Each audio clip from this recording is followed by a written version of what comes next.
Hello viewers, welcome to అక్షరం educations. ఈరోజు మనం చెప్పుకోబోయే టాపిక్ ఏంటంటే నేల బొగ్గు, అదేవిధంగా పెట్రోలియం. ఈ నేల బొగ్గుని, పెట్రోలియంని మనం ఏ విధంగా ప్రొడ్యూస్ చేస్తాము, ఏ విధంగా వాడుకుంటాము అనే దాని మీద ఈరోజు టాపిక్ ఉంటుంది.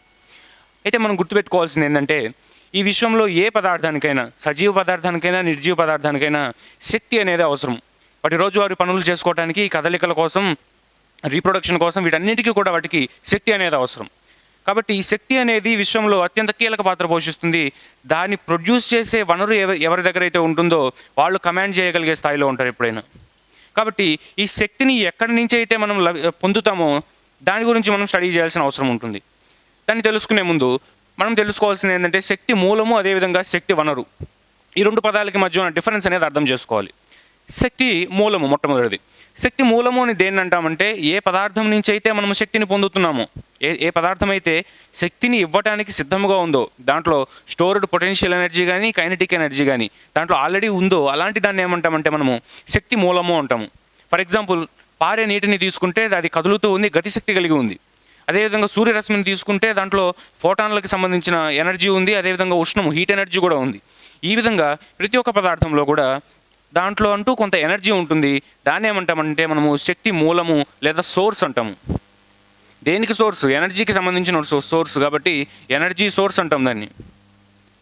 అయితే ఆ పదార్థాన్ని ఎప్పుడైతే మనము మన అవసరాల కోసం వినియోగించుకోవడం జరుగుతుందో, దాంట్లో ఉన్న ఎనర్జీని మనము వాడుకొని ఆ శక్తితో మన అవసరాలను తీర్చుకుంటాము, దాన్ని ఏమంటామంటే శక్తి వనరు అంటాము. ఇంగ్లీష్లో రీసోర్స్ అంటాము. ఎనర్జీ రీసోర్స్ అంటాం దాన్ని మనం. ఎనర్జీ రీసోర్స్ అంటాము. అంటే ఎప్పుడైతే ఆ సూర్యరశ్మి పడుతుందో దాని యొక్క హీట్ ఎనర్జీ, అదేవిధంగా దాంట్లో ఉన్న కాంతిని మనం ఉపయోగించుకొని సోలార్ సెల్స్తో మనం ఎలక్ట్రిసిటీ ప్రొడ్యూస్ చేయడము, ఇంకా రకరకాల అవసరాలకు మనం వాడుకుంటున్నాం. కాబట్టి అప్పుడు ఆ సూర్యరశ్మి అనేది అప్పటి వరకు ఎనర్జీ సోర్స్గా, శక్తి మూలంగా ఉంది. ఆ తర్వాత అది శక్తి వనరు, ఎనర్జీ రీసోర్స్గా మారడం జరిగింది. కాబట్టి ఈ సోర్స్ నుంచి రీసోర్స్గా మారేటువంటి ప్రయాణం ఏదైతే ఉందో, ఏ పదార్థమైనా అది మన అవసరం మీద, మనం వాడేటువంటి టెక్నాలజీ మీద మాత్రమే డిపెండ్ అయి ఉంటుంది. ఈరోజు మనము చెత్తని బయట పారేయకుండా చెత్త నుంచి కూడా మనము రకరకాల ఎనర్జీని ప్రొడ్యూస్ చేయడం మనం చూస్తున్నాం. వాటిని కుళ్ళబెట్టిన తర్వాత వచ్చేటువంటి ఆ గ్యాసెస్ని మనము ఫ్యూయల్గా వాడుకోవటం, ఇలాంటి టెక్నిక్స్ అన్ని చూస్తున్నాం. ఇంతవరకు నీకు అదొక చెత్త మాత్రమే, దాంట్లో ఒక స్టోర్డ్ పొటెన్షియల్ ఎనర్జీ అనేది ఉంది. కాబట్టి అదొక శక్తి మూలం మాత్రమే. ఎప్పుడైతే దాని యొక్క శక్తిని మనం వాడుకోవడానికి ఒక టెక్నాలజీని కనిపెట్టి దాన్ని వాడుకుంటున్నామో, ఆ చెత్త కూడా నీకు ఈరోజు శక్తి వనరుగా మారింది, ఎనర్జీ రీసోర్స్గా మారింది. కాబట్టి ఇది ఈ రెండింటికి మధ్య ఉన్న ఆ డిఫరెన్స్ అనేది మనం గుర్తుపెట్టుకోవాలి. అయితే ఇప్పుడు మనం మాట్లాడుకున్న ఈ ఎనర్జీ రీసోర్స్ అనేది ఏదైతే ఉందో, శక్తి వనరు అనేది ఏదైతే ఉందో, ఇది ముఖ్యంగా మనం రెండు రకాలుగా చెప్పుకుంటాము. మొట్టమొదటిది న్యాచురల్ రీసోర్సెస్ అంటాము. వాటిని న్యాచురల్ రీసోర్సెస్ లేదా సహజ వనరులు అంటాము. సహజ వనరులు అంటాము. రెండవది ఏంటంటే మ్యాన్మేడ్ రీసోర్సెస్, అంటే మనిషి కృత్రిమంగా తయారు చేసేవి. ఆంథ్రోపోజెనిక్ రీసోర్సెస్ అంటాం వీటిని. ఆంథ్రోపోజెనిక్ రీసోర్సెస్ లేదా మ్యాన్మేడ్ రీసోర్సెస్ అంటాము. మ్యాన్మేడ్ రీసోర్సెస్, దీన్నే తెలుగులో కృత్రిమ వనరులు అంటాము. కృత్రిమ వనరులు. ఎందుకు ఈ క్లాసిఫికేషన్ చేయాల్సి వచ్చింది, ఏ డిఫరెన్సెస్ని ఆధారంగా చేసుకుని ఈ క్లాసిఫికేషన్ చేయాల్సి వచ్చింది అనేది ఒకసారి చూద్దాం. ఇక్కడ మనం చెప్పుకుంటుంది మొట్టమొదటిది న్యాచురల్ రీసోర్సెస్, సహజ వనరులు. ఆ పేరుకు తగ్గట్టుగానే ఇవి సహజంగా మనకు ప్రకృతిలో లభ్యమవుతాయి. మన ఎన్విరాన్మెంట్లో చుట్టూ మనకు కనిపిస్తున్న నీరు కానీ, మొక్కలు కానీ, తర్వాత సూర్యరశ్మి కానీ, గాలి కానీ, ఇవన్నీ కూడా ప్రకృతి మనకు ప్రసాదించినవి. కాబట్టి ఏవైతే న్యాచురల్గా అకరవుతాయో, న్యాచురల్గా మనకి లభిస్తాయో వాటిని ఏమంటామంటే న్యాచురల్ రీసోర్సెస్ అంటాము. న్యాచురల్లీ అకరింగ్, ఇవి న్యాచురల్లీ అకరింగ్. వీటి క్యారెక్టరిస్టిక్స్ మిగతావి చూస్తే ఇవి ఏ విధంగా ఉంటాయంటే, వీటి నుంచి వచ్చే ఆ ఎనర్జీ ఏదైతే ఉందో, శక్తి చాలా తక్కువ మోతాదులోనే వస్తుంది. దేంతో కంపేర్ చేసుకుంటే, కృత్రిమ వనరులతో కంపేర్ చేసుకున్నప్పుడు చాలా తక్కువ మోతాదులోనే రావడం జరుగుతుంది. కాబట్టి వీటి యొక్క ఎఫిషియన్సీ అనేది చాలా తక్కువగా ఉంటుంది. లెస్ ఎఫిషియన్సీ అని చెప్పుకుంటాం దీన్ని మనము. అంటే ఆ శక్తి మూలాన్ని శక్తి వనరుగా మార్చుకొని మన అవసరాలను తీర్చుకోవడానికి ఆ ఉన్న సామర్థ్యం అనేది చాలా తక్కువగా ఉంటుంది. సపోజ్ మనం సోలార్ ప్యానెల్స్ని పెట్టి ప్రపంచం మొత్తం వెలుతురు ఇవ్వాలంటే చాలా ఖర్చుతో కూడుకున్న పని. అదేవిధంగా ఆ శక్తి వనరు అనేది మనకి మన అవసరాలు తీర్చడానికి సరిపోదు. కాబట్టి దీన్ని లెస్ ఎఫిషియన్సీ అంటున్నాము. అదేవిధంగా దీని నుంచి వచ్చే పొల్యూషన్ ఏదైతే ఉందో, కాలుష్యము చాలా తక్కువ ఉండటం జరుగుతుంది. లెస్ పొల్యూషన్ లేదా ఆల్మోస్ట్ నో పొల్యూషన్ అనేది ఉంటుంది. ఆల్మోస్ట్ నో పొల్యూషన్, దీని నుంచి ఎటువంటి కాలుష్యము ఉండదు. ఎందుకంటే ఇది సహజంగా మనకి లభించేవి కాబట్టి ఇవన్నీ కూడా. తర్వాత ఈ న్యాచురల్ రీసోర్సెస్ అనేవి ఏవైతే చెప్పుకుంటున్నామో వీటి యొక్క లభ్యత, వీటి యొక్క లభ్యత అనేది దేని మీద డిపెండ్ అయి ఉంటుందంటే మనం ఉన్నటువంటి భౌగోళిక పరిస్థితుల మీద డిపెండ్ అయి ఉంటుంది. అంటే ఆ జాగ్రఫిక్ లొకేషన్ మీద డిపెండ్ అయి ఉంటుంది. ఫర్ ఎగ్జాంపుల్, మనము సదరన్ పార్ట్ ఆఫ్ ఇండియాలో ఉన్నామంటే మనకు దొరికేటువంటి న్యాచురల్ రిసోర్సెస్ అన్నీ ఒక రకంగా ఉంటాయి. సపోజ్ మనం north east part, Meghalaya, Assam లాంటి రాష్ట్రాలకు వెళ్ళినప్పుడు అక్కడ దొరికేటువంటి వనరులు డిఫరెంట్గా ఉంటాయి. ఎందుకంటే భౌగోళిక స్వరూపాన్ని బట్టి అక్కడ ఉండేటువంటి మొక్కలు కానీ, అక్కడ ఉండేటువంటి జంతువులు కానీ, అక్కడ ఉండేటువంటి నీటి ప్రవాహం కానీ మారుతూ ఉంటుంది. ఇక్కడ మనకు పారేటువంటి నదులలో, అక్కడ పారేటువంటి కొండ ప్రాంతాలలో పారేటువంటి నదులలో తేడా ఉంటుంది. కాబట్టి దీన్ని మనం ఏం చెప్పుకుంటామంటే it depends on the geographic location మీద ఇది డిపెండ్ అయి ఉంటుంది. అంటే భౌగోళిక పరిస్థితుల మీద డిపెండ్ అయి ఉంటుంది. భౌగోళిక పరిస్థితుల మీద ఇది డిపెండ్ అయి ఉంటుంది. ఒక్కొక్క ప్రాంతాన్ని బట్టి ఒక్కో విధంగా ఇవి మారుతూ ఉంటాయి. తరువాతది ఈ న్యాచురల్ రిసోర్సెస్ అని ఏవైతే చెప్పుకున్నామో దీంట్లో క్వాలిటీ కంట్రోల్, అంటే దాని యొక్క నాణ్యత అనేది మనము నియంత్రించలేము. అది ఏ విధంగా అయితే లభ్యమవుతుందో మనకి దాన్ని ఆ విధంగానే వాడుకోగలం, కానీ దాని క్వాలిటీ అనేది మనము నియంత్రించము, మనము సెట్ చేయలేము. కాబట్టి దీని క్వాలిటీ కంట్రోల్ అనేది మన చేతుల్లో ఉండదు అని చెప్పుకుంటాము. క్వాలిటీ కంట్రోల్ అనేది మన చేతుల్లో ఉండదు, కాబట్టి quality control is not possible. దాని యొక్క నాణ్యత మనము నియంత్రించలేము. ప్రకృతి ఏది నియంత్రించి మనకి ఇస్తుందో దాన్ని మనం ఉపయోగించుకుంటాం అంతవరకే. తర్వాత రెండవ టైపు మ్యాన్ మేడ్ రిసోర్సెస్, కృత్రిమ వనరులు. దీనికి డెడ్ ఆపోజిట్గా ఉంటుంది. కృత్రిమ వనరులు మనము తయారు చేసుకుంటున్నాము. 2 లేదా 3 సహజ వనరులను కలుపుకొని మనము తయారు చేసుకుంటున్నాం కాబట్టి మన అవసరాల కోసము దీని యొక్క సామర్థ్యం అనేది ఎక్కువగా ఉంటుంది. శక్తిని ఉత్పత్తి చేయడానికి, ఎనర్జీ ప్రొడక్షన్కి దీని యొక్క సామర్థ్యం అనేది ఎక్కువగా ఉంటుంది. కాబట్టి దీనికి హై ఎఫిషియన్సీ అని చెప్పుకుంటాము. దీని యొక్క ఎఫిషియన్సీ చాలా ఎక్కువగా ఉంటుంది. దీని యొక్క సామర్థ్యం చాలా ఎక్కువగా ఉంటుంది. దేనికి ఎక్కువగా ఉంటుందంటే ఎనర్జీని ప్రొడ్యూస్ చేయడానికి, శక్తిని ఉత్పన్నం చేయడానికి దీని యొక్క ఎఫిషియన్సీ అనేది ఎక్కువగా ఉంటుంది. అదేవిధంగా ఈ కృత్రిమ వనరులు అనేవి పొల్యూషన్ కాజింగ్ ఏజెంట్స్. ఎప్పుడైతే వీటిని మనం శక్తి కోసం వాడుకుంటామో వీటి వల్ల కలిగే కాలుష్యం అనేది చాలా ఎక్కువగా ఉంటుంది. ఎందుకంటే ఇవి ప్రకృతి తనంతట తను తయారు చేయలేదు, మనము తయారు చేసాము. ఒకటికి 3-4 ఎక్కువ కలిపి మనం తయారు చేసాము. అది ప్రకృతి తీసుకొని తనలో విలీనం చేసుకోవాలి అంటే వాటి నుంచి వచ్చే వ్యర్థ పదార్థాలని చాలా టైం పడుతుంది, కొన్ని లక్షల సంవత్సరాలు పడుతుంది. కాబట్టి ఇవన్నీ కూడా ఏ విధంగా ఉంటాయంటే పొల్యూటింగ్ ఇన్ నేచర్గా ఉంటాయి. కలుషితాన్ని ఎక్కువగా మనకి వీటి వల్ల చూడొచ్చు. కాబట్టి దీన్ని ఏం చెప్తామంటే హైలీ పొల్యూటింగ్ ఇన్ నేచర్ ఇవన్నీ కూడా. మూడవ పాయింట్, ఇక్కడ మనం భౌగోళిక పరిస్థితులను ఆధారంగా చేసుకొని వీటి యొక్క అవైలబిలిటీ అనేది డిపెండ్ అయి ఉంటుందని చెప్పుకున్నాము సహజ వనరులకి. మ్యాన్మేడ్ రిసోర్సెస్, కృత్రిమ వనరులు అనేవి దేని మీద డిపెండ్ అవుతాయంటే మనము చేసేటువంటి రీసెర్చ్ మీద, మనకున్న టెక్నాలజీ మీద, మనకున్న జ్ఞానం మీద, మనకున్న నాలెడ్జ్ మీద డిపెండ్ అయి ఉంటుంది. మనం ఎక్కువగా రీసెర్చ్ చేసామంటే ఏదైనా ఒక పదార్థం మీద, దాంట్లో మనము కొత్త అడ్వాన్స్మెంట్స్ అనేవి తెచ్చుకోవచ్చు.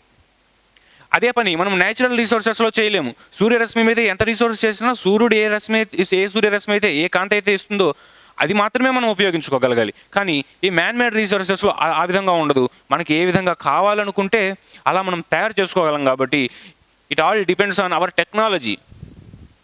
అదేవిధంగా రీసెర్చ్, మనం చేసేటువంటి టెక్నాలజీ, రీసెర్చ్, అదేవిధంగా మన దగ్గర ఉన్న నాలెడ్జ్, వీటి మీద ఇది డిపెండ్ అయి ఉంటుంది మ్యాన్ మేడ్ రిసోర్సెస్ అన్నీ కూడా.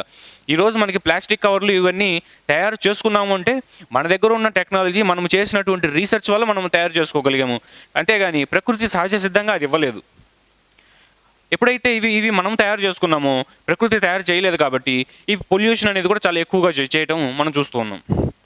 అదేవిధంగా చివరిది, ఇక్కడ క్వాలిటీ కంట్రోల్ అనేది నాట్ పాసిబుల్ అని చెప్పుకున్నాము. కానీ మ్యాన్ మేడ్ రిసోర్సెస్ విషయానికి వస్తే క్వాలిటీ కంట్రోల్ అనేది చాలా ఆప్టిమైజ్డ్గా ఉంటుంది. అంటే మనకి ఏ విధమైన క్యారెక్టరిస్టిక్స్ కావాలో, ఆ పదార్థానికి ఎటువంటి ధర్మాలు కావాలో ఆ విధంగా మనం దాన్ని తయారు చేసుకుంటాం. ఫర్ ఎగ్జాంపుల్, ఇప్పుడు మనము హైబ్రిడ్ కూరగాయలు, హైబ్రిడ్ పండ్లు చూస్తున్నాం. దానికి ఏ విధమైన ధర్మాలు కావాలో అవి వాటిలో మనం చొప్పించి తయారు చేయడం జరుగుతుంది. అవి ఎక్కువ రోజులు నిల్వ ఉండాలి అంటే నిల్వ ఉండే విధంగా మనం దాన్ని తయారు చేస్తున్నాం. రకరకాల ఉష్ణోగ్రతల్లో అది పెరగాలి అంటే అది పెరిగే విధంగా మనం తయారు చేస్తున్నాం. ఇంతకుముందు యాపిల్స్ చాలా చల్లటి ప్రదేశాల్లో మాత్రమే పెరిగేవి. ఇప్పుడు అన్ని ప్రదేశాల్లో వాటి సాగు అనేది జరుగుతుంది. ఈరోజు ఏ విధంగా జరుగుతుంది? బేస్డ్ ఆన్ మనం చేసిన రీసెర్చ్ అనే దానివల్ల, మనం కనుక్కున్న టెక్నాలజీ అనే దానివల్ల, అదేవిధంగా మనం తయారు చేసుకున్న నాలెడ్జ్ అనే దానివల్ల అది డిపెండ్ అవుతుంది. దాంతోపాటు క్వాలిటీ కంట్రోల్ ఏదైతే మనం చేస్తున్నామో న్యాచురల్ రిసోర్సెస్లో అది పాసిబుల్ కాదు, మ్యాన్ మేడ్ రిసోర్సెస్లో అది పాసిబుల్. కాబట్టి ఇక్కడ క్వాలిటీ కంట్రోల్ అనమాట. ఇక్కడ క్వాలిటీ కంట్రోల్ దాని యొక్క నాణ్యతని మనము నియంత్రించవచ్చు. మనకి ఏ నాణ్యతలో అది కావాలనుకుంటే ఆ నాణ్యతలో మనం తయారు చేసుకుంటాం. మనం తయారు చేసుకునే సంచి, ప్లాస్టిక్ బ్యాగ్ అయితే ఉందో అది దృఢంగా కావాలంటే దృఢంగా తయారు చేసుకుంటాం, పలుచగా కావాలంటే పలుచగా తయారు చేసుకుంటాం. ఇదంతా మన సృష్టి కాబట్టి, ఇంకా మ్యాన్ మేడ్ రిసోర్సెస్ కాబట్టి, కృత్రిమంగా మనం తయారు చేసుకుంటున్నాం కాబట్టి ఈ క్వాలిటీ కంట్రోల్ అంతా మన చేతుల్లో ఉంటుంది. అయితే ఈ సహజ వనరులైనా కృత్రిమ వనరులైనా ఫర్దర్ వీటిని మళ్ళీ 2 రకాలుగా క్లాసిఫై చేసుకోవచ్చు. ఏ రకంగా అంటే పునరుత్పాదక శక్తి వనరులు, అదేవిధంగా పునరుత్పాదకము కాని శక్తి వనరులు. మొట్టమొదటిది పునరుత్పాదకము అయ్యేటువంటివి, అదేవిధంగా పునరుత్పాదకము కానివి. ఏంటి పునరుత్పాదకము అంటే నువ్వు ఎప్పుడైతే దాన్ని వాడటం మొదలు పెడతావో అది తిరిగి మళ్ళీ నేచర్లో అది తిరిగి జనరేట్ అవ్వాలి. ఒకవేళ అది అలా జనరేట్ అవ్వటం అనేది జరిగింది అంటే అలాంటి శక్తి వనరుని ఏమంటావంటే పునరుత్పాదకం అయ్యేటువంటి శక్తి వనరు అంటావు. ఒకవేళ నువ్వు వాడేసినట్టు అయిపోతూ ఉంది, తిరిగి మళ్ళీ ప్రకృతిలో అది జనరేట్ అవ్వట్లేదు, అలాంటివి ఏమంటామంటే పునరుత్పాదకము కాని శక్తి వనరు అంటాము. ఇదేమో రెన్యూవబుల్ ఎనర్జీ రిసోర్సు ఇంగ్లీష్లో, ఇదేమో నాన్ రెన్యూవబుల్ ఎనర్జీ రిసోర్సు. అంటే దాన్ని మనం రెన్యూ చేయొచ్చు, ఇక్కడేమో రెన్యూవల్ చేయలేము, తిరిగి అది మనకి ఆ ప్రకృతిలో లభించదు. అలాంటి వాటిని ఏమంటామంటే పునరుత్పాదకము కానివి అంటాం. ఫర్ ఎగ్జాంపుల్ మనం తీసుకుంటే పునరుత్పాదక శక్తి వనరుల్లో సూర్యరశ్మి కానీ, నీరు కానీ, మట్టి కానీ, ఇవన్నీ కూడా దానంతటా అది మళ్ళీ రీప్రొడ్యూస్ అవుతూ ఉంటుంది. కాబట్టి వీటిని ఏమంటామంటే పునరుత్పాదకము అంటాము. ఫర్ ఎగ్జాంపుల్ ఇప్పుడు మనం చెప్పుకున్నట్టు నీరు, అదేవిధంగా గాలి, అదేవిధంగా సూర్యరశ్మి, ఇవన్నీ కూడా మనకు కావలసినంత మోతాదులో లభిస్తూనే ఉంటాయి. ఇవి పునరుత్పాదకము అవుతూనే ఉంటాయి. రెండవది పునరుత్పాదకము కానివి. మరి వీటికి ఎగ్జాంపుల్స్ చూస్తే మనము ఫాజిల్ ఫ్యూయల్స్ అంటాము, శిలాజ ఇంధనాల్లోనే ఈరోజు మనం చెప్పుకోబోయేటువంటి నేల బొగ్గు, పెట్రోలియము, వీటన్నిటి గురించి మాట్లాడుకుంటాము. నేల బొగ్గు కానివచ్చు, అదేవిధంగా పెట్రోలియం కానివచ్చు, ఇవన్నీ కూడా దేంట్లో భాగాలు అంటే శిలాజ ఇంధనాల్లో భాగాలు. ఈ శిలాజ ఇంధనాలు ఏంటి అంటే పునరుత్పాదకము కానటువంటి సహజ వనరు, పునరుత్పాదకము కానివంటి సహజ వనరు. They are non replenishing in nature. దానంతటా అది పునరుత్పాదకం కాదు. ఒకవేళ అవ్వాలి అనుకున్నా కూడా కొన్ని లక్షల సంవత్సరాలు పడుతుంది. ఈ విధంగా కాంతి, గాలిలాగా రోజు మనకి దానంతటా రీజనరేట్ అవ్వదు. ఇక్కడ రీజనరేట్ అవ్వాలంటే కొన్ని లక్షల సంవత్సరాలు పడుతుంది. కాబట్టి మనం ఏమంటున్నామంటే పునరుత్పాదకము కానటువంటి శక్తి వనరు అంటున్నాము. దాంట్లో ఎగ్జాంపులే మనకి శిలాజ ఇంధనాలు. ఆ శిలాజ ఇంధనాల గురించే మనం ఈరోజు మాట్లాడుకోబోతున్నాం. ఇప్పుడు మనం మాట్లాడుకుంటుంది ఈ శిలాజ ఇంధనాల గురించి. ఏవైతే న్యాచురల్గా లభిస్తున్నాయో, అదేవిధంగా పునరుత్పాదకము కానటువంటి వనరు అంటే exhaustible in nature, non replenishing in nature, అలాంటి సహజ వనరు గురించి మాత్రమే మనం మాట్లాడుకుంటున్నాం ఇప్పుడు. అదే ఈ శిలాజ ఇంధనము. దీన్నే మనం ఇంగ్లీష్లో ఏమంటామంటే ఫాజిల్ ఫ్యూయల్స్ అంటాము. Fossil fuels. అయితే ఈ ఫాజిల్ ఫ్యూయల్స్ ముందు తెలుసుకోవాలంటే నువ్వు తెలుసుకోవాల్సింది ముందు ఫాజిల్ అంటే శిలాజము అంటే ఏంటో తెలుసుకుంటే తర్వాత శిలాజ ఇంధనం గురించి అర్థమవుతుంది. శిలాజము అంటే ఏంటంటే మన భూమి మీద ఉన్న పదార్థాలన్నీ కూడా కొన్నాళ్ళకి భూమిలో కలిసిపోతాయి. రకరకాల కారణాల వల్ల, టెంపరేచర్ వల్ల, ప్రెషర్ వల్ల, రకరకాల కారణాల వల్ల, వర్షాల వల్ల, సునామీల వల్ల, ఇలా రకరకాల కారణాల వల్ల ఇవి భూమిలో కొన్నాళ్ళకి కలిసిపోవాల్సింది ఏ పదార్థమైనా. ఈ కలిసిపోయిన తర్వాత ఏం జరుగుతుందంటే దాంట్లో ఉన్న సూక్ష్మజీవులు, మైక్రోబ్స్ ఏవైతే ఉంటాయో ఈ పదార్థాన్ని విచ్ఛిన్నం చేయడం మొదలు పెడుతుంది. ఏరోబిక్ డికంపోజిషన్ కావచ్చు, ఎనరోబిక్ డికంపోజిషన్ కావచ్చు. అంటే వాయు సహితంగా అయినా వాయు రహితంగా అయినా వాటిని విచ్ఛిన్నం చేయడం మొదలు పెడుతుంది. చిన్న చిన్న ముక్కలుగా చేసి మన శరీరంలో ఏదైతే ఉన్నాయో న్యూట్రియంట్స్, పోషకాలు, అవన్నీ కూడా రిలీజ్ చేయడం జరుగుతుంది. అంటే మన చర్మాన్ని, గోళ్ళని, వెంట్రుకల్ని, ప్రతిదాన్ని కూడా అవన్నీ విచ్ఛిన్నమైపోయి చిన్న చిన్న ఎలిమెంట్స్గా మారిపోతాయి. అంటే కార్బన్గా, ఫాస్ఫరస్గా, సల్ఫర్గా, ఈ విధంగా అన్నీ కూడా విచ్ఛిన్నం చేయబడతాయి. ఈ క్రమంలో ఇవన్నీ కూడా హై ప్రెషర్ ఉంటుంది కదా భూమి అడుగు భాగాలలో, ఆ పీడనం వల్ల అన్నీ కూడా ఒక ముద్దగా గట్టిగా ఒక చోటికి కలిసిపోవడం జరుగుతుంది. అలా కలిసిపోయినప్పుడు అవి ఏవైతే కొన్ని పదార్థాలను ఏర్పరుస్తాయో ఆ పదార్థాలను ఏమంటామంటే శిలాజాలు అంటాము. శిలాజాలు, ఫాజిల్స్ అంటాం వాటిని, ఫాజిల్స్. ఈ ఫాజిల్స్ని ఎప్పుడైతే మనము భూమి పొరల నుంచి బయటికి తీసి దాని ఎనర్జీ ప్రొడక్షన్ కోసం మనం వాడుకుంటామో అప్పుడు అది ఫ్యూయల్గా ఉపయోగపడుతుంది, ఒక ఇంధనంగా ఉపయోగపడుతుంది. కాబట్టి అది శిలాజాల నుంచి తీసిన ఇంధనం కాబట్టి దాన్ని మనం శిలాజ ఇంధనాలు అంటున్నాం. ఈ శిలాజాలు అనేవి ఏ విధంగా ఏర్పడతాయి అనేది ఇప్పుడు మనం చెప్పుకున్నాం. Due to high temperature, high pressure, కొన్ని లక్షల సంవత్సరాలకు ఈ భూమి మీద ఉన్న పదార్థాలన్నీ భూమిలో కలిసిపోయిన తర్వాత విచ్ఛిన్నం చెంది అవన్నీ హై ప్రెషర్ వల్ల ఒక ముద్దగా ఒక గట్టి పదార్థంగా ఏర్పడటము లేకపోతే ద్రవాలలాగా ఏర్పడటము ఈ విధంగా జరిగి శిలాజాలు ఫాజిల్స్ అనేవి ఫామ్ చేస్తాయి. దాన్ని మనం ఎనర్జీ ప్రొడక్షన్ కోసం వాడుకున్నప్పుడు అది ఫ్యూయల్గా మనకు ఉపయోగపడుతుంది. అయితే ఈ ఫాజిల్స్ మనకి పలు రకాలుగా ఉంటాయి. దాంట్లో మొట్టమొదటిది ఏంటంటే నేలబొగ్గు లేదా కోల్ అంటాం దాన్ని, కోల్. రెండవది పెట్రోలియం అంటాము, పెట్రోలియం లేదా దీన్ని తెలుగులో ముడి చమురు అంటాము, ముడి చమురు లేదా క్రూడ్ ఆయిల్ అని కూడా అంటాము ఇంగ్లీష్లో. పెట్రోలియం లేదా క్రూడ్ ఆయిల్ లేదా ముడి చమురు అంటాము. రెండవది కోల్ లేదా నేలబొగ్గు అంటాం మనం తెలుగులో, నేలబొగ్గు. వీటితో పాటు మూడవది ఏంటంటే న్యాచురల్ గ్యాస్ అంటాం దీన్ని. న్యాచురల్ గ్యాస్ అంటే మనకి సహజ సిద్ధంగా లభించేటువంటి వాయువులు కొన్ని ఉంటాయి ఈ ఫాజిల్స్ రూపంలో. ఏ విధంగా కోల్ అనేది ఒక ఘన పదార్థంగా లభిస్తుందో, పెట్రోలియం ముడి చమురు అనేది ఒక ద్రవ పదార్థంగా లభిస్తుందో, వాయు పదార్థం కూడా మనకి లభిస్తుంది. అదేంటంటే న్యాచురల్ గ్యాసెస్. వీటిని సహజ వాయువులు అంటాం మనము, సహజ వాయువులు. ఇప్పుడు వీటి గురించి మనము ఈ పాఠంలో మనం చర్చించుకుంటాం. కోల్ అంటే ఏంటి, ఎక్కడెక్కడ లభిస్తుంది, దాన్ని ఏ విధంగా మనం ప్యూరిఫై చేస్తాము, దాని నుంచి ఎనర్జీ అనేది మనం ఏ విధంగా ప్రొడ్యూస్ చేస్తాము అనేది మనం ఈరోజు చెప్పుకోబోయేది. అయితే మొట్టమొదటిది కోల్ అంటే ఏంటి? మనము చాలాసార్లు ఈజీగా కన్ఫ్యూజ్ అయిపోవచ్చు కోల్కి అదేవిధంగా చార్కోల్కి, వినటానికి ఒకే విధంగా ఉంటాయి కాబట్టి. ఈ రెండింటి మధ్య డిఫరెన్స్ అనేది అర్థం చేసుకోవాలి. మొట్టమొదటిది ఏంటంటే ఇక్కడ చార్కోల్ అదేవిధంగా కోల్, చార్కోల్ వర్సెస్ కోల్.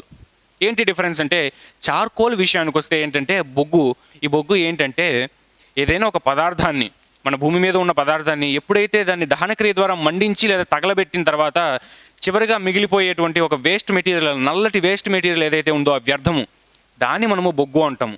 దీన్ని తర్వాత కూడా మండించుకోవడానికి మనం ఉపయోగించుకోవచ్చు. దాంట్లో ఇంకా కూడా ఆ మండే స్వభావం అనేది ఉంటే. కాబట్టి ఈ చార్కోల్ అనేది ఏంటి అంటే ఎనీ ఆర్గానిక్ మ్యాటర్ అంటే ఏదైనా ఒక కర్బన పదార్థాన్ని మనము మండించినప్పుడు అది నల్లటి పదార్థంగా మారిపోతుంది. దాంట్లో ఉన్న కర్బన పదార్థాలన్నీ ఎవాపరేట్ అయిపోయి దాంట్లో ఉన్న వోలటైల్ ఏవైతే ఉంటాయో, ఆవిరైపోయేటువంటి పదార్థాలు ఏవైతే ఉంటాయో అవన్నీ ఆవిరైపోయిన తర్వాత చివరిగా మనకి ఏదైతే నల్లటి పదార్థం మిగులుతుందో దాన్ని మాత్రమే మనము చార్కోల్ అంటాము. కోల్ విషయానికి వస్తే ఇప్పుడు మనం చెప్పుకున్నట్టు అదొక ఫాజిల్ ఫ్యూయల్. అంటే మనకి నేల అడుగు భాగంలో సహజ సిద్ధంగా ఏర్పడుతుంది. దాన్ని మనం ఏం తగలబెట్టలేదు, ఏ పదార్థాన్ని మనం ఓన్గా క్రియేట్ చేసింది కాదు, అది నేలలో సహజ సిద్ధంగా లభిస్తుంది. కానీ ఈ చార్కోల్ విషయానికి వస్తే ఏదైనా ఒక కర్బన పదార్థాన్ని మనం తగలబెట్టగా ఏర్పడినటువంటి నల్లటి వేస్ట్ మెటీరియల్ని మనం ఏమంటామంటే ఇక్కడ చార్కోల్ అంటాము. చార్కోల్కి ఎగ్జాంపుల్ తీసుకుంటే వుడ్ చార్కోల్. ఎప్పుడైతే చెక్కని నువ్వు తగలబెట్టడం జరుగుతుందో దాని నుంచి వచ్చేటువంటి చార్కోల్నే వుడ్ చార్కోల్ అంటాం. తర్వాత బ్రిటిక్విట్ చార్కోల్ అంటాము. ఈ చార్కోల్ ఏంటంటే ఈ చెక్కని మొత్తం కూడా పొడిగా చేసిన తర్వాత ఆ చెక్క పొడిని మళ్ళీ కొన్ని అధిసివ్స్తో, ఫెవికాల్ లాంటి పదార్థాలతో అతికిస్తారు. ఎందుకు పొడి చేసి మళ్ళీ అతికిస్తారంటే ఈ విధంగా చేయటం వల్ల అది ఎక్కువసేపు మండుతుంది, ఎక్కువ హీట్ ఎనర్జీని ప్రొడ్యూస్ చేస్తుంది. కాబట్టి దాని ఎఫిషియన్సీని, సామర్థ్యాన్ని పెంచడం కోసము ఈ బ్రిటిక్విట్ చార్కోల్ అనే దాన్ని తయారు చేయడం జరుగుతుంది. తర్వాత యానిమల్ బోన్ చార్కోల్ అంటే జంతువులు చనిపోయిన తర్వాత వాటిని దహనం చేసిన తర్వాత ఏవైతే వాటి ఎముకలు ఉంటాయో ఆ ఎముకలు ఒక్కోసారి పూర్తిగా తగలబడిపోవు, పూర్తిగా యాష్ అనేది, బూడిద అనేది మనకి ఇవ్వదు. అవి ఎప్పుడైతే చార్కోల్గా మారుతుందో, బొగ్గుగా మారిపోతుందో దాన్ని మనం ఫర్దర్ ఎనర్జీ ప్రొడక్షన్ కోసం, హీట్ కోసము, లైట్ కోసం ఉపయోగించుకుంటాము. దాన్ని మనం ఏమంటామంటే ఇక్కడ యానిమల్ బోన్ చార్కోల్ అంటాం.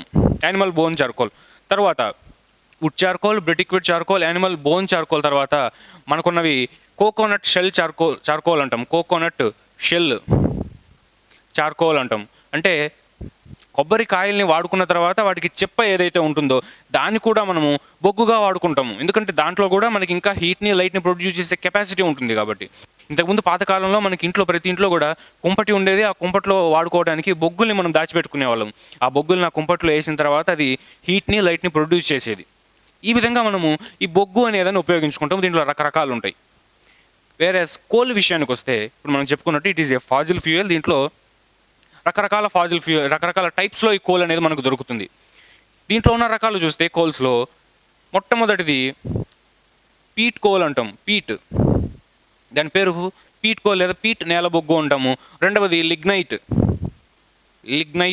కోల్ అంటాము, లిగ్నైట్ కోల్. తర్వాతది సబ్ బిట్యూమినస్ కోల్ అంటాము, సబ్ బిట్యూమినస్ కోల్. తర్వాతది బిట్యూమినస్ కోల్, ఇవన్నీ కూడా వాటి యొక్క పేర్లు, రకరకాల పేర్లు. సబ్బిట్యూమినస్ కోల్, బిట్యూమినస్ కోల్, తర్వాత చివరిది ఏంటంటే యాంథ్రసైట్ అంటాము. యాంథ్రసైట్. ఈ 5 కూడా మనం చెప్పుకునేటువంటి ప్రధానమైన నేల బొగ్గు రకాలు. జాగ్రఫీని బట్టి, మనకి ఆ భౌగోళిక స్వరూపాన్ని బట్టి ఒక్కొక్క ప్రాంతంలో ఒక్కొక్క విధమైన నేల బొగ్గు అనేది దొరుకుతుంది. వాటిలో ఇన్ని రకాలు ఉంటాయి. Peat coal, lignite coal, subbituminous, bituminous, anthracite, ఈ విధంగా ఉంటాయి. ఎందుకు ఇన్ని రకాల పేర్లు ఇచ్చారంటే దాంట్లో ఉండేటువంటి ఆ కార్బన్ పర్సంటేజ్ ఏదైతే ఉందో, ఇవన్నీ కూడా మనం కర్బన పదార్థాలు అని చెప్పుకున్నాము. ఆ కార్బన్ పర్సంటేజ్ అనేది మనకి ఇంపార్టెంట్. దాంట్లో ఎంత శాతము కార్బన్ అనే ఎలిమెంట్ ఉంది అని. దాని యొక్క పర్సంటేజ్ పెరిగే కొద్దీ ఈ విధంగా చెప్పుకుంటాం. కార్బన్ పర్సంటేజ్ పెరుగుతూ ఉంది అంటే కొంచెం పెరిగిందంటే లిగ్నైట్ అని, ఇంకొంచెం పెరిగిందంటే బిట్యూమినస్ అని, అన్నిటికన్నా ఎక్కువగా ఉన్న బొగ్గు ఏదైనా ఉంది అంటే దాన్ని మనం యాంథ్రసైట్ అంటాం. మరి దేంట్లో అయితే కార్బన్ పర్సంటేజ్ ఎక్కువగా ఉంటుందో, కార్బన్ పర్సంటేజ్ అనేది పెరగటం వల్ల ఏం జరుగుతుంది అంటే దాంట్లో ఎఫిషియన్సీ పెరుగుతుంది. అంటే హీట్ని ప్రొడ్యూస్ చేసే సామర్థ్యం అనేది పెరుగుతుంది. యాంథ్రసైట్ వాడినప్పుడు మనకి దాని నుంచి వెలువడే ఉష్ణం ఏదైతే ఉందో చాలా ఎక్కువ మోతాదులో ఉంటుంది. కానీ పీట్ కోల్ వాడటం వల్ల ఏదైతే ఉష్ణం వెలువడుతుందో అది యాంథ్రసైట్తో పోలిస్తే చాలా తక్కువ మోతాదులో మాత్రమే ఉండటం జరుగుతుంది. అదేవిధంగా కార్బన్ శాతం అనేది ఎప్పుడైతే ఎక్కువగా ఉండటం మనం గమనిస్తామో ఆటోమేటికల్లీ దాంట్లో మాయిశ్చర్, నీటి తేమ శాతం అనేది చాలా తక్కువగా ఉంటుంది. తేమ శాతము చాలా తక్కువగా ఉంటుంది. యాంథ్రసైట్లో నీటి తేమ అనేది చాలా తక్కువగా ఉంటుంది. పీట్లో నీటి తేమ అనేది చాలా ఎక్కువగా ఉండటం మనం గమనించవచ్చు. ఇవి ఈ కోల్లోని రకాలు. ఇవి రకరకాల ప్రదేశాల్లో మనకి లభిస్తుంది. మన భారతదేశంలో తీసుకుంటే మనకి సింగరేణి బొగ్గు గనులు ఉన్నాయి. తెలంగాణలో సింగరేణి బొగ్గు గనులు, తెలంగాణ, ఛత్తీస్గఢ్, ఈ విధంగా వ్యాపించి ఉన్నాయి ఆ బొగ్గు గనులు మొత్తం. అదేవిధంగా జార్ఖండ్ రాష్ట్రంలో ఝరి అని ఒక ప్రదేశం ఉంది. అక్కడ కూడా ఈ బొగ్గు గనులు విపరీతంగా విస్తృతంగా మనకు లభిస్తాయి. వీటితో పాటు ఒక ఇంపార్టెంట్ ప్లేస్ ఏంటి అంటే రాణిగంజ్ అనే ఒక ఏరియా ఉంది. ఎక్కడ అంటే వెస్ట్ బెంగాల్లో, పశ్చిమ బెంగాల్లో రాణిగంజ్ అనే ఏరియా ఉంది. ఇక్కడ ఈ కోల్ అనేది విస్తృతంగా లభిస్తుంది. ఇన్ఫ్యాక్ట్ మన భారతదేశంలో మొట్టమొదటి కోల్ మైన్ ఇదే, బొగ్గు గని మన భారతదేశంలో మొట్టమొదటిది ఇదే. 1774లో ఈస్ట్ ఇండియా కంపెనీ వాళ్ళు ఈ కోల్ అనేది ఇక్కడ ఉంది అని గుర్తించి దాన్ని తవ్వి రకరకాల అవసరాల కోసం వినియోగించుకోవడం జరిగింది. ఇదేం మనం కనిపెట్టింది కాదు, ఇది ఇంగ్లీష్ వాళ్ళు కనిపెట్టిందే. అది కూడా బెంగాల్లో కనిపెట్టారు, రాణిగంజ్ అనే ప్రాంతంలో 1774లో మొట్టమొదటిసారి. ఆ తర్వాత ఝరి జార్ఖండ్లో, అదేవిధంగా సింగరేణి తెలంగాణ లాంటి ప్రదేశాల్లో భారత ప్రభుత్వం వాటిని అన్వేషించి వాటిని వెలికి తీసి ఈరోజు రకరకాల ఎనర్జీ ప్రొడక్షన్ కోసం వాటిని వాడుతుంది. అయితే దీన్ని ఏ విధంగా వెలికి తీస్తాము, దాని నుంచి ఎనర్జీ ఏ విధంగా మనం ప్రొడ్యూస్ చేసుకుంటాం అనేది ఇప్పుడు చూద్దాం. మనం చెప్పుకున్నట్టు రకరకాల బొగ్గు గనులలో నుంచి ఆ బొగ్గుని వెలికి తీసిన తర్వాత దాన్ని మనుషుల ద్వారా పంపించి లేదా మిషన్ల ద్వారా పంపించి వాటిని తవ్వి బయటికి కలెక్ట్ చేసుకున్న తర్వాత దాన్ని ఏం చేస్తారంటే శుద్ధి చేస్తారు. శుద్ధి చేసి రకరకాల అవసరాల కోసం వాటిని వినియోగించుకోవడం జరుగుతుంది. అయితే ఈ కోల్ అనేది ఏ విధంగా ఫామ్ అవుతుంది? ఇందాక మనం చెప్పుకున్నట్టు శిలాజేందనం హై ప్రెజర్ వల్ల భూమి అడుగు భాగాల్లో ప్రెజర్ అయిపోయి అది ఒక ముద్దలాగా ఫామ్ అయిపోవడం జరుగుతుంది ఆ ప్రదేశంలో. ఆ విధంగా ఎప్పుడైతే కోల్ ఫామ్ అయిందో దాన్ని ఏమంటామంటే కోలిఫికేషన్ లేదా కార్బనైజేషన్ అంటాము. కార్బనైజేషన్, ఈ పదాన్ని గుర్తుపెట్టుకోవాలి. కార్బనైజేషన్ లేదా కోలిఫికేషన్ అంటాము. కార్బనైజేషన్ లేదా కోలిఫికేషన్ ఇది ఎందుకు జరుగుతుంది అంటే హై టెంపరేచర్, అదేవిధంగా హై ప్రెజర్ ఎక్కడ భూమి యొక్క అడుగు భాగాలలో ఇవి పెరిగిపోవటం వల్ల కోలిఫికేషన్ అనేది జరుగుతుంది. ఆ విధంగా మనకి నేల బొగ్గు అనేది ఫామ్ అవుతుంది. ఎప్పుడైతే ఈ నేల బొగ్గు మనకు లభించిన నేల బొగ్గు ఏదైతే ఉందో కోల్, ఆ కోల్ని ఆక్సిజన్ సమక్షంలో నువ్వు దహన క్రియకి బర్నింగ్ చేసినప్పుడు, కంబషన్ చేసినప్పుడు ఇది ఏం ప్రొడ్యూస్ చేస్తుందంటే ఎనర్జీని ప్రొడ్యూస్ చేస్తుంది. ఆ ఎనర్జీ ఏ విధంగా ఉంటుందంటే ఉష్ణం రూపంలో, హీట్ రూపంలో ఉండొచ్చు, అదేవిధంగా కాంతి లైట్ రూపంలో ఉండొచ్చు. ఈ విధంగా మనము దీన్ని ఉపయోగించుకుంటాము. కోలే కాదు, ఏ ఫాజిల్ ఫ్యూయల్ అయినా ఎప్పుడైతే ఆక్సిజన్ సమక్షంలో దహనం అనేది జరుగుతుందో ఈ విధంగా హీట్, లైట్ని, అదేవిధంగా రకరకాల వాయువుల్ని ప్రొడ్యూస్ చేయడం జరుగుతుంది. ఈ విధంగా మనం సేకరించినటువంటి కోల్ని ప్యూరిఫికేషన్ చేసే క్రమంలో, శుద్ధిపరిచే క్రమంలో మొట్టమొదట ఏం చేస్తారంటే దాన్ని పెద్ద పెద్ద కంటైనర్స్లో ఈ విధంగా తీసుకుంటారు. ఈ విధంగా దాని కింద పెద్ద స్థాయిలో మంట అనేది పెట్టడం జరుగుతుంది. ఈ విధంగా ఫ్లేమ్స్ అనేది దానికి ఇవ్వడం జరుగుతుంది. ఇచ్చిన తర్వాత ఏం చేస్తారంటే మనం ఏదైతే కోల్ తీసుకున్నామో కోల్ మొత్తం దీంట్లో ఈ విధంగా పెట్టడం జరుగుతుంది. మనం తీసుకున్న నేల బొగ్గు మొత్తము దీంట్లో పెడతారు. పెట్టిన తర్వాత ఏం చేస్తారంటే ఆ కంటైనర్ని మొత్తం క్లోజ్ చేయటం జరుగుతుంది. ఎటువంటి గాలి లోపలికి సరఫరా కాకుండా పూర్తిగా క్లోజ్ చేసి దాని నుంచి ఒక చిన్న పైపుని బయటికి ఈ విధంగా తీస్తాం. చిన్న పైపుని బయటికి ఈ విధంగా తీసి వేరే ఒక పెద్ద కంటైనర్కి దాన్ని కనెక్ట్ చేయడం జరుగుతుంది. పెద్ద కంటైనర్కి అది ఈ విధంగా కనెక్ట్ చేయడం జరుగుతుంది. మొత్తము ఇంకా ఈ క్లోజ్ అయిపోయింది కాబట్టి ఎటువంటి గాలి దాంట్లో ప్రవహించదు. ఎప్పుడైతే మనం కింద నుంచి హీట్ చేస్తామో, హీట్ చేసినప్పుడు దీంట్లో ఉన్నదంతా కూడా ఎటువంటి కంబషన్ జరుగుతుందంటే అనరోబిక్ కంబషన్ జరుగుతుంది. అంటే వాయురహిత దహనక్రియ జరుగుతుంది. ఆక్సిజన్ అనేది ఉండదు కాబట్టి, గాలి అనేది ఉండదు కాబట్టి వాయురహిత కంబషన్ అంటాము. దీంట్లో ఎంత టెంపరేచర్ యూజ్ చేస్తామంటే కోల్ని ఎంత టెంపరేచర్ దగ్గర హీట్ చేస్తామంటే దాదాపు 900 నుంచి 1100 సెల్సియస్ టెంపరేచర్ వరకు దీన్ని హీట్ చేయటం జరుగుతుంది. ఈ హీట్ చేసే ప్రాసెస్ని ఏమంటామంటే డిస్ట్రక్టివ్ డిస్టిలేషన్ ప్రాసెస్ అంటాం. మనము డిస్ట్రక్టివ్ డిస్టిలేషన్ ప్రాసెస్ అంటాము. దీన్నే తెలుగులో విధ్వంసక స్వేదన ప్రక్రియ అంటాము. విధ్వంసక స్వేదన ప్రక్రియ, విధ్వంసక స్వేదన ప్రక్రియ అంటాం దీన్నే మనము. ఎప్పుడైతే ఆ కోల్ని ఇంత టెంపరేచర్ దగ్గర ఆక్సిజన్, ఆ గాలి అనేది లేకుండా మనం హీట్ చేసే ఆ ప్రాసెస్ని ఏమంటామంటే డిస్ట్రక్టివ్ డిస్టిలేషన్ లేదా విధ్వంసక స్వేదన ప్రక్రియ అంటాం. మరి ఈ విధంగా చేసినప్పుడు ఏం జరుగుతుందంటే దీంట్లో ఉన్న పదార్థము మొత్తం కూడా మెల్ట్ అయిపోవడం జరుగుతుంది, కరిగిపోవడం జరుగుతుంది మొట్టమొదట. ఎందుకంటే అది ఘన పదార్థము హీట్ అందించినప్పుడు హీట్ అబ్జర్వ్ చేసుకుని ముందు కరిగిపోతుంది. కరిగిపోయిన తర్వాత ఇంకా హీట్ అందించడం వల్ల దీంట్లో ఏవైతే వోలటైల్ సబ్స్టెన్సెస్ ఉంటాయో ఆవిరిగా మారగలిగేటివన్నీ కూడా ఆవిరిగా మారిపోయి వాయు పదార్థంలోకి మారిపోయి ఈ విధంగా ట్రావెల్ అయ్యి తిరిగి ఈ కంటైనర్లోకి రావటం జరుగుతుంది. ఆ కంటైనర్లో మనం ఏం తీసుకుంటామంటే ఆల్రెడీ దాంట్లో అమోనియా సాల్ట్ సొల్యూషన్ దాంట్లో ఆల్రెడీ ఉంటుంది. అమోనియాకి సంబంధించినటువంటి ఒక సాల్ట్ సొల్యూషన్, లవణ ద్రావణం అనేది మనం దాంట్లో ఆల్రెడీ ఉంచడం జరుగుతుంది. ఈ విధంగా హీట్ చేసిన తర్వాత ఏం ప్రొడ్యూస్ అవుతాయంటే ఇక్కడ మొత్తం ఆవిరంతా వెళ్ళిపోయిన తర్వాత దాంట్లో చివరగా ఒక ఘనపదార్థం మిగిలిపోతుంది.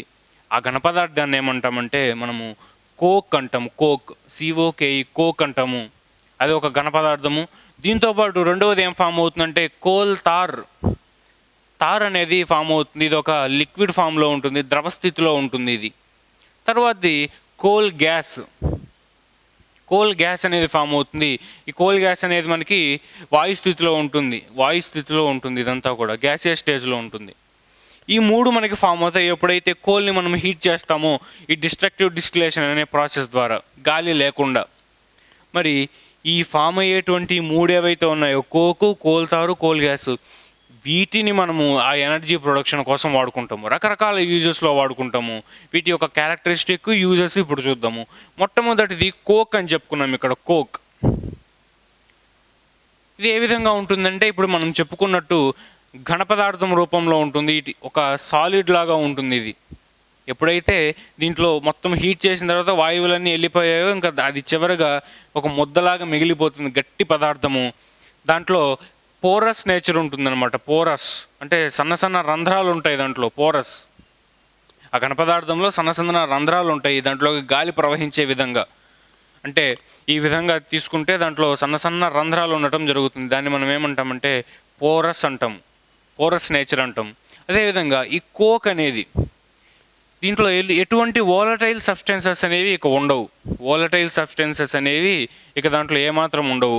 అదొక ప్యూర్ కార్బన్ మెటీరియల్. ఇంకా దాంట్లో కార్బన్ మాత్రమే ఉంటుంది కానీ వేరే ఏ పదార్థం ఉండదు. అమోనియా కానీ లేకపోతే ఇంకో పదార్థం కానీ ఏమీ ఉండదు. ప్యూర్ కార్బన్ కాంపోజిషన్ మాత్రమే ఉంటుంది. కార్బన్ అన్నీ కూడా ఇవే బాండ్స్ మనకి కనిపించడం జరుగుతుంది. ఈ విధంగా మాత్రమే ఉంటుంది అది. కాబట్టి అది ఎనర్జీ ప్రొడక్షన్ కోసం మనకి చాలా బాగా ఉపయోగపడుతుంది. ఇలాంటి కోక్ని మనము ప్రధానంగా దేంట్లో ఉపయోగిస్తామంటే ఇది బాగా గుర్తుపెట్టుకోవాల్సిన విషయము, స్టీల్ ప్రొడక్షన్, ఉక్కు తయారు చేయడానికి మనము దీన్ని ఉపయోగిస్తాము. స్టీల్, ఉక్కు అనేది ఐరన్ అదేవిధంగా కార్బన్ని కలపగా వచ్చిన మిశ్రమాన్ని మనము ఉక్కు అంటాము. కాబట్టి ఎప్పుడైతే 99% ఐరన్ని అదేవిధంగా 1% కార్బన్ని మనం కలుపుతామో ఆ వచ్చేటువంటి మిశ్రమాన్ని, ఆ సాలిడ్ మిశ్రమాన్ని ఏమంటామంటే మనము స్టీల్ అంటాము. ఈ స్టీల్ ప్రొడక్షన్లో వాడేది ఏంటంటే ఈ కోక్. ఈ పాయింట్ మనం గుర్తుపెట్టుకోవాలి. ఇదే విధంగా స్టీల్లో కార్బనే కాకుండా ఇతర పదార్థాలను కూడా మనం కలపడం జరుగుతుంది. ఆ అలాయిలో ఏంటంటే క్రోమియం కానీ, మ్యాంగనీస్ కానీ, నికెల్ కానీ ఇలాంటి పదార్థాలను కూడా కలుపుతారు. కానీ మెయిన్గా కలిపేది ఏంటంటే ఈ కార్బన్ అనేది ఎక్కడి నుంచి వస్తుంది?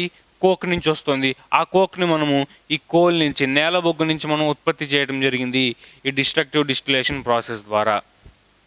ఇది కోక్ గురించి మనం తెలుసుకోవాల్సిన మెయిన్ పాయింట్, స్టీల్ ప్రొడక్షన్లో ఉపయోగిస్తామని. తర్వాతది కోల్ తారు. మనం తారు చూసే ఉంటాము, రోడ్ల మీద వేస్తూ ఉంటారు. మరి ఇది ఎక్కడి నుంచి వస్తుందంటే ఈ ప్రాసెస్ అంతా అయిపోయిన తర్వాత ఇక్కడ ఏదైతే పిప్పి మిగులుతుందో చివరిగా ఆ ద్రవ పదార్థము బాగా హైలీ విస్కస్ నేచర్ ఉంటుంది.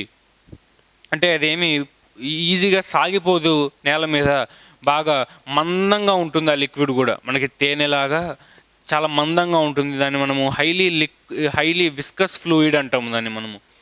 ఇలా ఈ కోల్తారు దీన్ని మనం ఏం చేసుకుంటాము, ఎలా ప్రొడ్యూస్ అవుతుంది అనేది ఇప్పుడు చూద్దాం.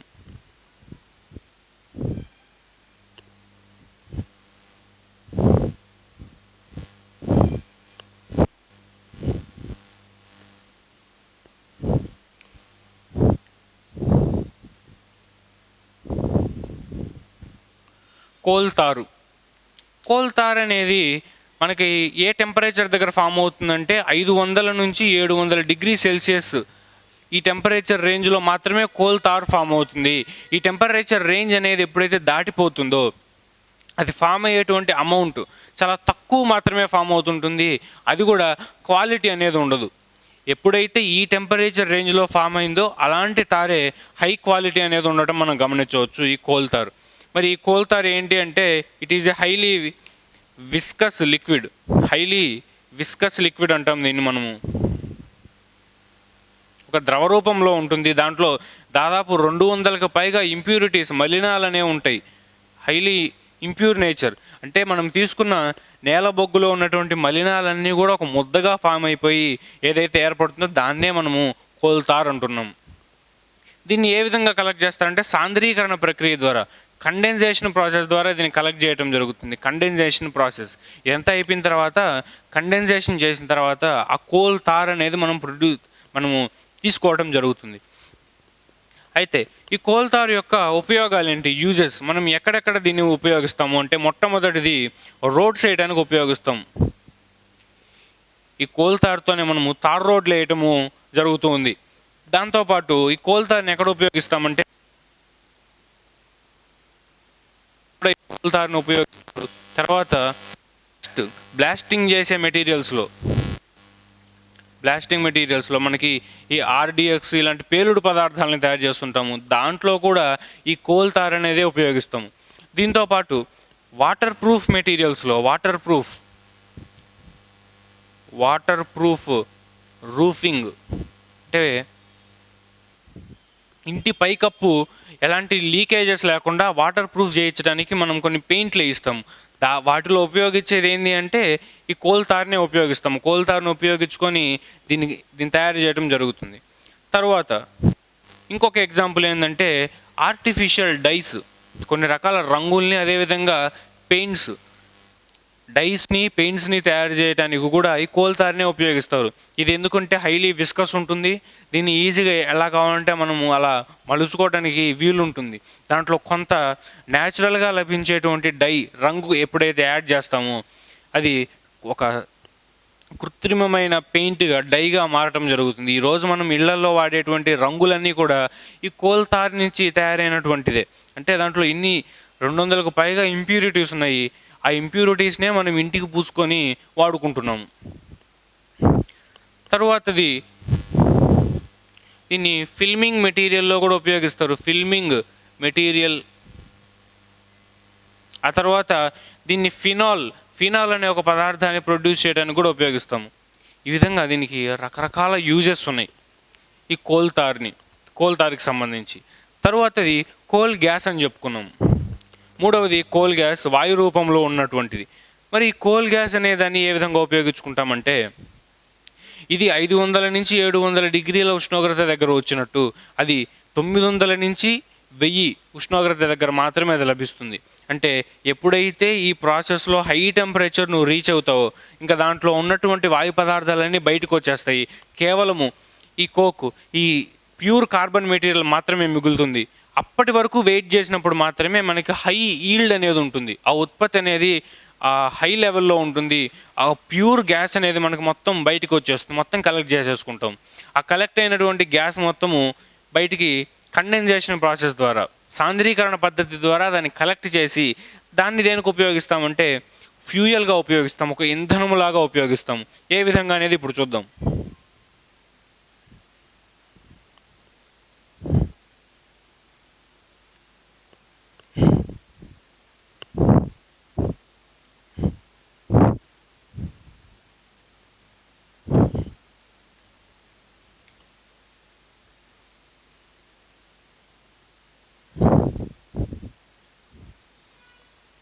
కోల్ గ్యాస్ అని చెప్పుకున్నాం. నేల బొగ్గు యొక్క ఆ వాయువులు ఏవైతే ఉంటాయో, ఇది జనరల్గా దీని యొక్క కాంపోజిషన్ ఏంటి అంటే కోల్ గ్యాస్లో ఎటువంటి వాయువులు ఉంటాయంటే హైడ్రోజన్ ఉంటుంది, తర్వాత కార్బన్ మోనాక్సైడ్ ఉంటుంది, తర్వాత మీథేన్ అనే వాయువు ఉంటుంది. ఈ విధంగా చాలా విషపూరిత వాయువులు ఉంటాయి, అంటే హైలీ టాక్సిక్ గ్యాసెస్ అన్నీ ఉంటాయి. వీటిలో ప్రధానంగా మనం చెప్పుకోవాల్సింది ఏంటంటే మీథేను, కార్బన్ మోనాక్సైడ్, అదేవిధంగా హైడ్రోజన్. వీటి కలయిక ద్వారా ఏర్పడేదే ఈ కోల్ గ్యాస్.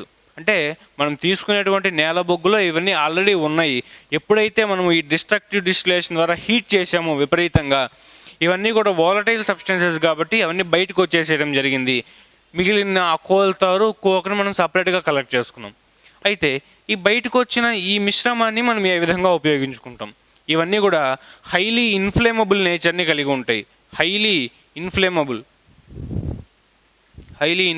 అంటే విపరీతంగా మండే శక్తి ఉంటుంది. ఎప్పుడైతే మనం హీట్ ఎనర్జీని దానికి సప్లై చేసామో భారీ స్థాయిలో ఇది మొత్తము మంటని ప్రొడ్యూస్ చేస్తుంది, ఫ్లేమ్స్ని ప్రొడ్యూస్ చేస్తుంది. ఆ ఫ్లేమ్స్ ద్వారా మనం హీట్ ఎనర్జీ, లైట్ ఎనర్జీని మనం తీసుకుంటాం. కాబట్టి ఇది హైలీ ఇన్ఫ్లేమబుల్ నేచర్ అని చెప్పుకుంటాము. ఇది గ్యాసియస్ నేచర్లో ఉంటుంది, గ్యాసియస్ నేచర్. అదేవిధంగా పాయిజనస్ విషపూరిత వాయువులు ఇవన్నీ కూడా. దీన్ని ఇంకొక రకంగా దేనికి ఉపయోగించుకుంటాము అంటే ఇప్పుడే మనం చెప్పుకున్నట్టు లైట్ ప్రొడ్యూస్ చేయడానికి ఉపయోగించుకుంటాము. దీనికి ఎగ్జాంపుల్ ఏంటంటే 1810వ సంవత్సరంలో దీన్ని స్ట్రీట్ లైట్స్ కింద మనం ఉపయోగించుకునే వాళ్ళు ఎక్కడంటే లండన్ మహానగరంలో ఈ 1810 సంవత్సరము ఆ ప్రాంతంలో ఈ కోల్ గ్యాస్ అనేది ఏదైతే ఉందో దాన్ని వాళ్ళు స్ట్రీట్ లైట్స్ కింద, ఇప్పుడు మనం ఏ విధంగా అయితే ఎల్ఈడి లైట్స్ వాడుతున్నామో వీళ్ళు దీన్ని స్ట్రీట్ లైట్స్గా వాడుకునేవాళ్ళు. ఆ తర్వాత 1820లో 50లో న్యూయార్క్లో కూడా దీన్ని వాడుకున్నారు, స్ట్రీట్ లైట్స్గా వాడుకోవడం జరిగింది. అదేవిధంగా దీన్ని మనము ల్యాంపుల్లో, ఇంట్లో వాడుకునేటువంటి చిన్న చిన్న దీపాలలో కూడా ఉపయోగించుకుంటారు. దీన్ని ఇంకో రకంగా ఏ విధంగా ఉపయోగించుకుంటారంటే మిథైల్ ఆల్కహాల్ని ప్రొడ్యూస్ చేయడానికి, CH3OH, దీన్ని మనము మిథైల్ ఆల్కహాల్ అంటాము. మనకి ఇక్కడ మీథేన్ అనేది ప్రొడ్యూస్ అవుతుంది కదా, దాని నుంచి మిథైల్ ఆల్కహాల్ అనేది ప్రొడ్యూస్ చేయడం జరుగుతుంది. ఈ మిథైల్ ఆల్కహాల్ ల్యాబొరేటరీస్లో, ఇండస్ట్రీస్లో రకరకాల అవసరాలు ఉంటాయి. వాటికి మనకి డిస్ఇన్ఫెక్టెంట్, క్రిమిసంహారక ద్రావణంగా ఉపయోగించుకుంటాము.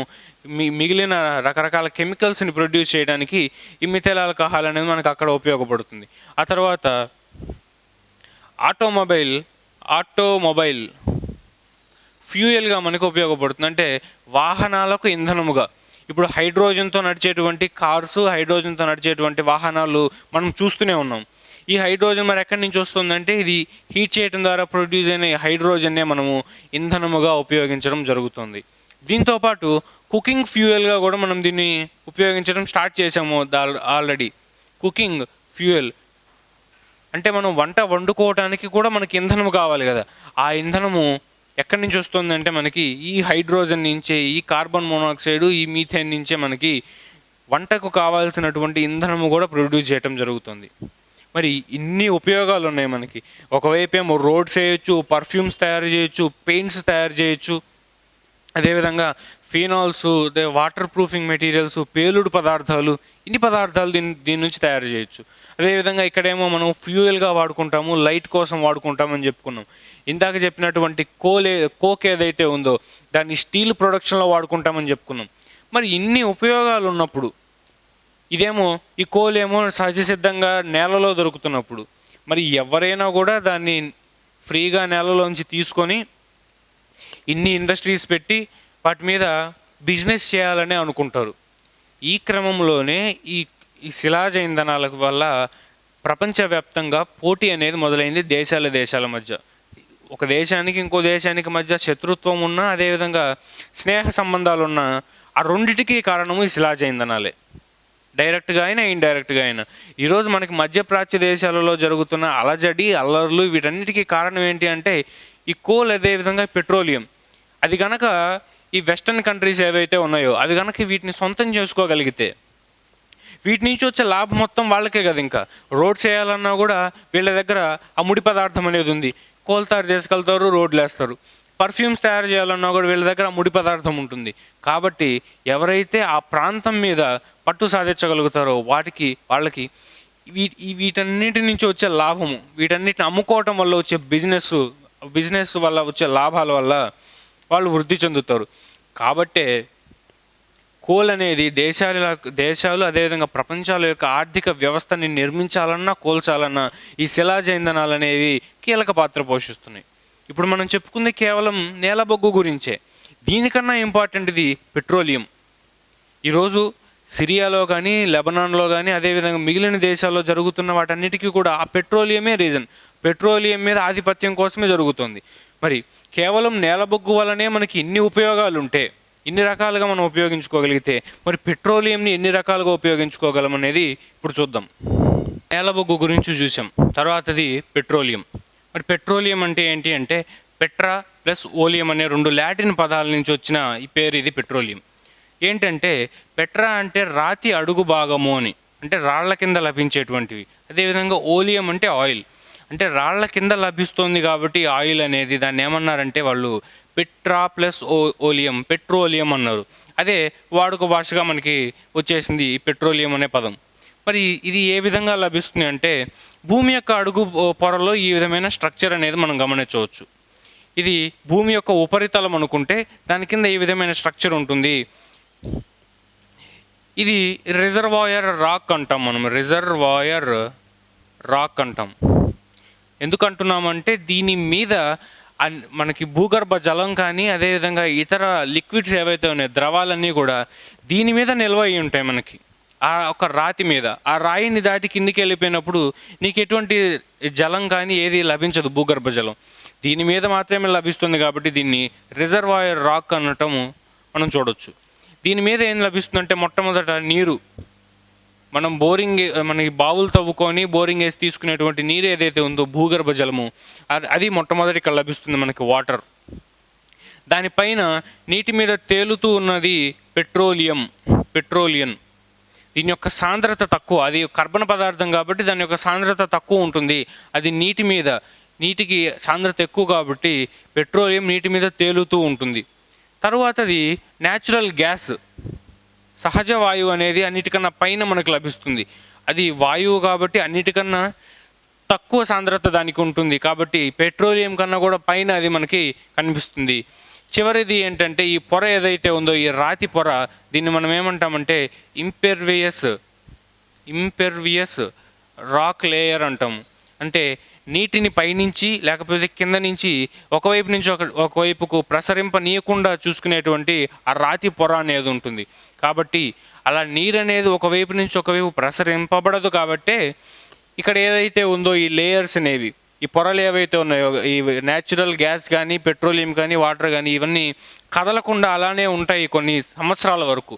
ఒకవేళ నీరు అనేది పైనుంచి కిందికి వచ్చేస్తూ ఉంటే వీటి యొక్క ప్రదేశం ఒక చోట నుంచి ఇంకోటి మారిపోతూ ఉంటుంది, ప్రెజర్ ఎక్కువైపు కదిలిపోతూ ఉంటుంది. అలా కదలకుండా ఒక చోట నిక్షిప్తంగా ఉండటం వల్లనే దాన్ని మనం ఈజీగా గుర్తించగలము. పలానా చోట పెట్రోలియం లభిస్తుంది అని తెలుసుకొని దాన్ని వెలికి తీసే కార్యక్రమం మనం చేయగలం. కాబట్టి ఎప్పుడైతే ఇక్కడ పెట్రోలియం ఉంది అని మనం అర్థం చేసుకున్నామో ఏం చేస్తామంటే ఈ విధంగా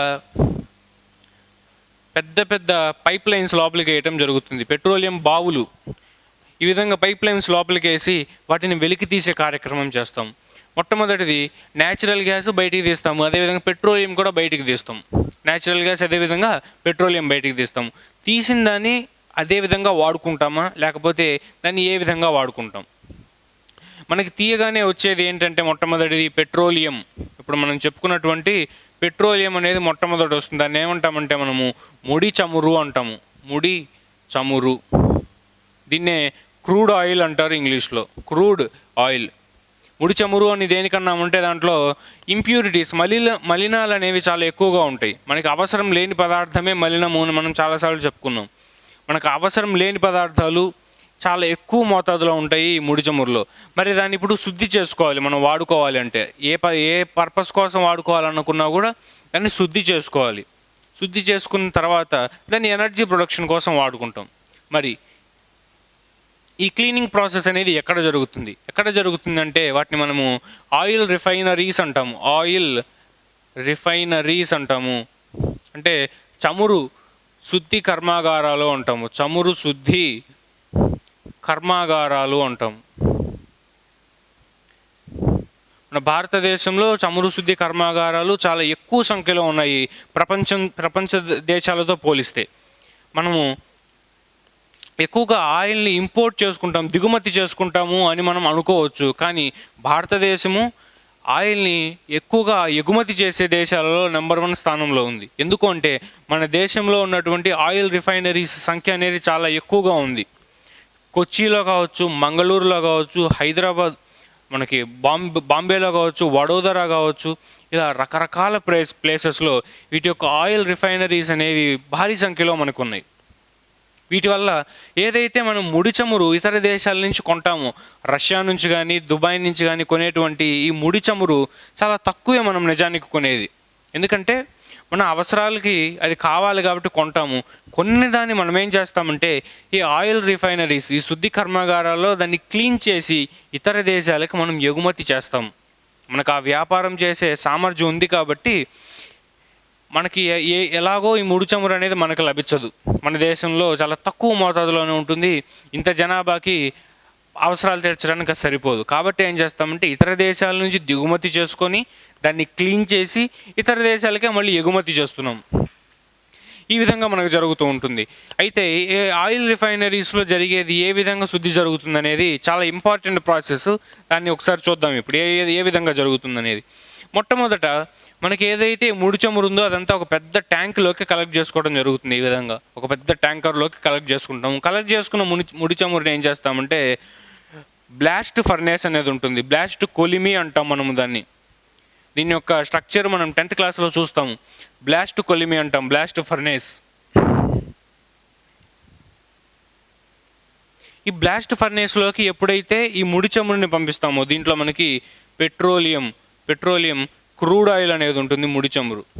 ఇది బ్లాస్ట్ ఫర్నేస్లోకి ఎప్పుడైతే పంపిస్తామో బ్లాస్ట్ ఫర్నేస్లో విపరీతమైన వేడి ఉంటుంది. ఎంత వేడి అంటే దాదాపు 1400 డిగ్రీ సెల్సియస్ వరకు అది ఆల్రెడీ హీట్ చేస్తూ ఉంటుంది కొలిమిలో. ఎప్పుడైతే దీన్ని ఆ కొలిమిలోకి పంపిస్తామో మొట్టమొదట అది ద్రవ పదార్థంగా ఉన్నది వాయువులుగా మారిపోతుంది. వాయువులుగా మారిపోయి కొన్ని పదార్థాలు వాయువులుగా మారిపోవటం, కొన్ని లిక్విడ్గానే ఉండిపోవటం, కొన్ని గడ్డగట్టుకుపోయి ఘనీభవించి ఘన పదార్థాలుగా మారిపోవటం, ఇలా రకరకాల ప్రక్రియలన్నీ జరుగుతాయి. ఒక్కొక్క టెంపరేచర్లో ఒక్కొక్క విధంగా జరుగుతుంది. జరిగిన తర్వాత దాన్ని మొత్తం కూడా ఒక డిస్టిలేషన్ ట్యాంక్కి పంపించడం జరుగుతుంది. అంటే ఒక స్వేదన ప్రక్రియ జరపడానికి ఒక పెద్ద ట్యాంక్ అనేది మనకు పక్కన ఉంచడం జరుగుతుంది. ఈ విధంగా దాంట్లో ఈ విధమైన స్ట్రక్చర్ అనేది మనం గమనించవచ్చు. ఇలా జిగ్జాగ్ ప్యాటర్న్ అనేది ఉంటుంది రకరకాలుగా. దీంట్లోకి బ్లాస్ట్ ఫర్నేస్లో ఆ హీట్ అయినటువంటి ఆ పెట్రోలియం మొత్తం, క్రూడ్ ఆయిల్ మొత్తం దీంట్లోకి వెళ్ళటం జరుగుతుంది. అలా వెళ్ళిన తర్వాత ఒక్కొక్క ఉష్ణోగ్రత దగ్గర ఒక్కొక్క పదార్థం అనేది మనకు వెలువడటం మనం గమనించవచ్చు. ఏవైతే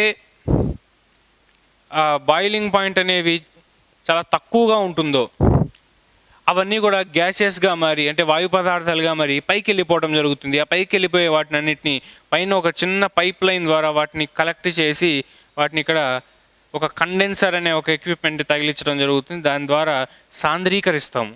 అంటే అది హై ఎనర్జీ ఉన్నటువంటి ఒక వాయు పదార్థం కదా. ఇప్పుడు ఆ వాయు పదార్థాన్ని ఒక చల్లటి సర్ఫేస్కి ఎప్పుడైతే ఉపరితలానికి తాకిచ్చినప్పుడు దాని నుంచి లిక్విడ్ జనరేట్ అవుతుంది. ఆ లిక్విడ్ని మనం కలెక్ట్ చేసుకోవడం జరుగుతుంది. కాబట్టి ఇక్కడ మనకు ఆ కండెన్సర్ అనేది యూజ్ చేస్తాము. ఇక్కడ వెలువడే ఈ వాయు పదార్థాలన్నిటికీ కూడా బాయిలింగ్ పాయింట్ అనేది చాలా తక్కువగా ఉన్నటువంటిది ఇక్కడ వెలువడతాయి. బాయిలింగ్ పాయింట్ దేనికైతే చాలా ఎక్కువగా ఉంటుందో, ఆ బాష్పీభవన స్థానం అనేది దేనికైతే అధికంగా ఉంటుందో, ఆ అధికంగా ఉండేటువంటివి కూడా ఒక ఘన పదార్థాల్లోగో లేకపోతే చిక్కటి ద్రవ పదార్థాల్లోగో మారి మనకి కింద వైపు కలెక్ట్ అవటం జరుగుతుంది. ఈ విధంగా ఆ పెట్రోలియంలో ఉన్నటువంటి రకరకాల కాంపోనెంట్స్ని మనము విభజించడము, సపరేట్ చేయటం జరుగుతుంది. ఏ ప్రాసెస్ ద్వారా? ఈ ప్రాసెస్ మనకి డిస్టిలేషన్ ప్రాసెస్ అంటాము. దీన్ని మనము డిస్టిలేషన్, స్వేదన ప్రక్రియ అంటాము. డిస్టిలేషన్ లేదా స్వేదన ప్రక్రియ. ఇంకా కరెక్ట్గా చెప్పుకోవాలనుకుంటే సెలెక్టివ్ డిస్టిలేషన్, అంశిక స్వేదనము అంటాం. ఎందుకంటే దాంట్లోనే రకరకాల పదార్థాలు ఉన్నాయి, అన్నీ కూడా లిక్విడ్ రూపంలోనే ఉన్నాయి. దేనికైతే బాయిలింగ్ పాయింట్ అనేది తక్కువగా ఉంటుందో అది ముందు బయటకు వచ్చేస్తుంది. కాబట్టి మనము చేసుకొని సపరేట్ చేస్తున్నాం. కాబట్టి దీన్ని ఏమంటామంటే అంశిక స్వేదన ప్రక్రియ అంటాం. మనం అంశిక స్వేదన ప్రక్రియ అంటాం. అయితే ఏ టెంపరేచర్ దగ్గర ఎలాంటి పదార్థం వెలువడుతుంది, దాన్ని మనం ఏ విధంగా ఉపయోగించుకుంటాము, అది మనకి ఇంపార్టెంట్. దాని గురించి చూద్దాం ఇప్పుడు. రకాల టెంపరేచర్ దగ్గర రకరకాల పదార్థాలు అనేవి వెలువడతాయని చెప్పుకున్నాం. మొట్టమొదటిది పైనుంచి కిందికి వచ్చినప్పుడు మనం అదే డయాగ్రామ్ని మళ్ళీ ఇక్కడ గీసుకొని ఎక్స్ప్లెయిన్ చేసుకుందాం. ఈ విధంగా ట్యాంక్ అనేది ఉంది, డిస్టిలేషన్ ట్యాంక్ అనేది ఈ విధంగా ఉందని చెప్పుకున్నాము. పైన దానికి ఒక పైప్ ఈ విధంగా కనెక్ట్ అయింది. ఆ పైప్కి కండెన్సర్ అనేది ఈ విధంగా తగిలించడం జరిగింది. కండెన్సర్ అంటే ఒక చల్లటి ఉపరితలం, అంతే, చల్లటి ఉపరితలం, అది ఒక కండెన్సర్. దాంట్లో ఈ విధమైన స్ట్రక్చర్ అంతా ఉంది, జిగ్జాగ్ ప్యాటర్న్లో ఉంది మొత్తం. అయితే ఇప్పుడు ఏ టెంపరేచర్ దగ్గర ఎలాంటి పదార్థం అనేది మనకు వెలువడుతుంది అనేది ఇది ఇంపార్టెంట్. మొట్టమొదటిది 20 డిగ్రీస్ 20 డిగ్రీల సెల్సియస్ వద్ద మనకి ఎలాంటి పదార్థాలు వెలువడతాయంటే గ్యాసెస్, వాయువులు వెలువడతాయి. వాటి యొక్క బాయిలింగ్ పాయింట్, బాష్పీభవన స్థానం అనేది చాలా తక్కువగా ఉండటం వల్ల అవి తొందరగా ఎవాపరేట్ అయిపోయి వాయువులాగా మారిపోయి ఈ విధంగా ఫాస్ట్గా పైకి వచ్చేయటం జరిగింది. దాన్ని కండెన్సర్ ద్వారా కలెక్ట్ చేసి, కూల్ చేసి లిక్విడ్లో మనం కలెక్ట్ చేసుకుంటాము. ఇక్కడ ఎలాంటి పదార్థాలు వస్తాయంటే మొట్టమొదటిది మనకు వచ్చేది లిక్విఫైడ్ పెట్రోలియం గ్యాస్ అనేది వస్తుంది.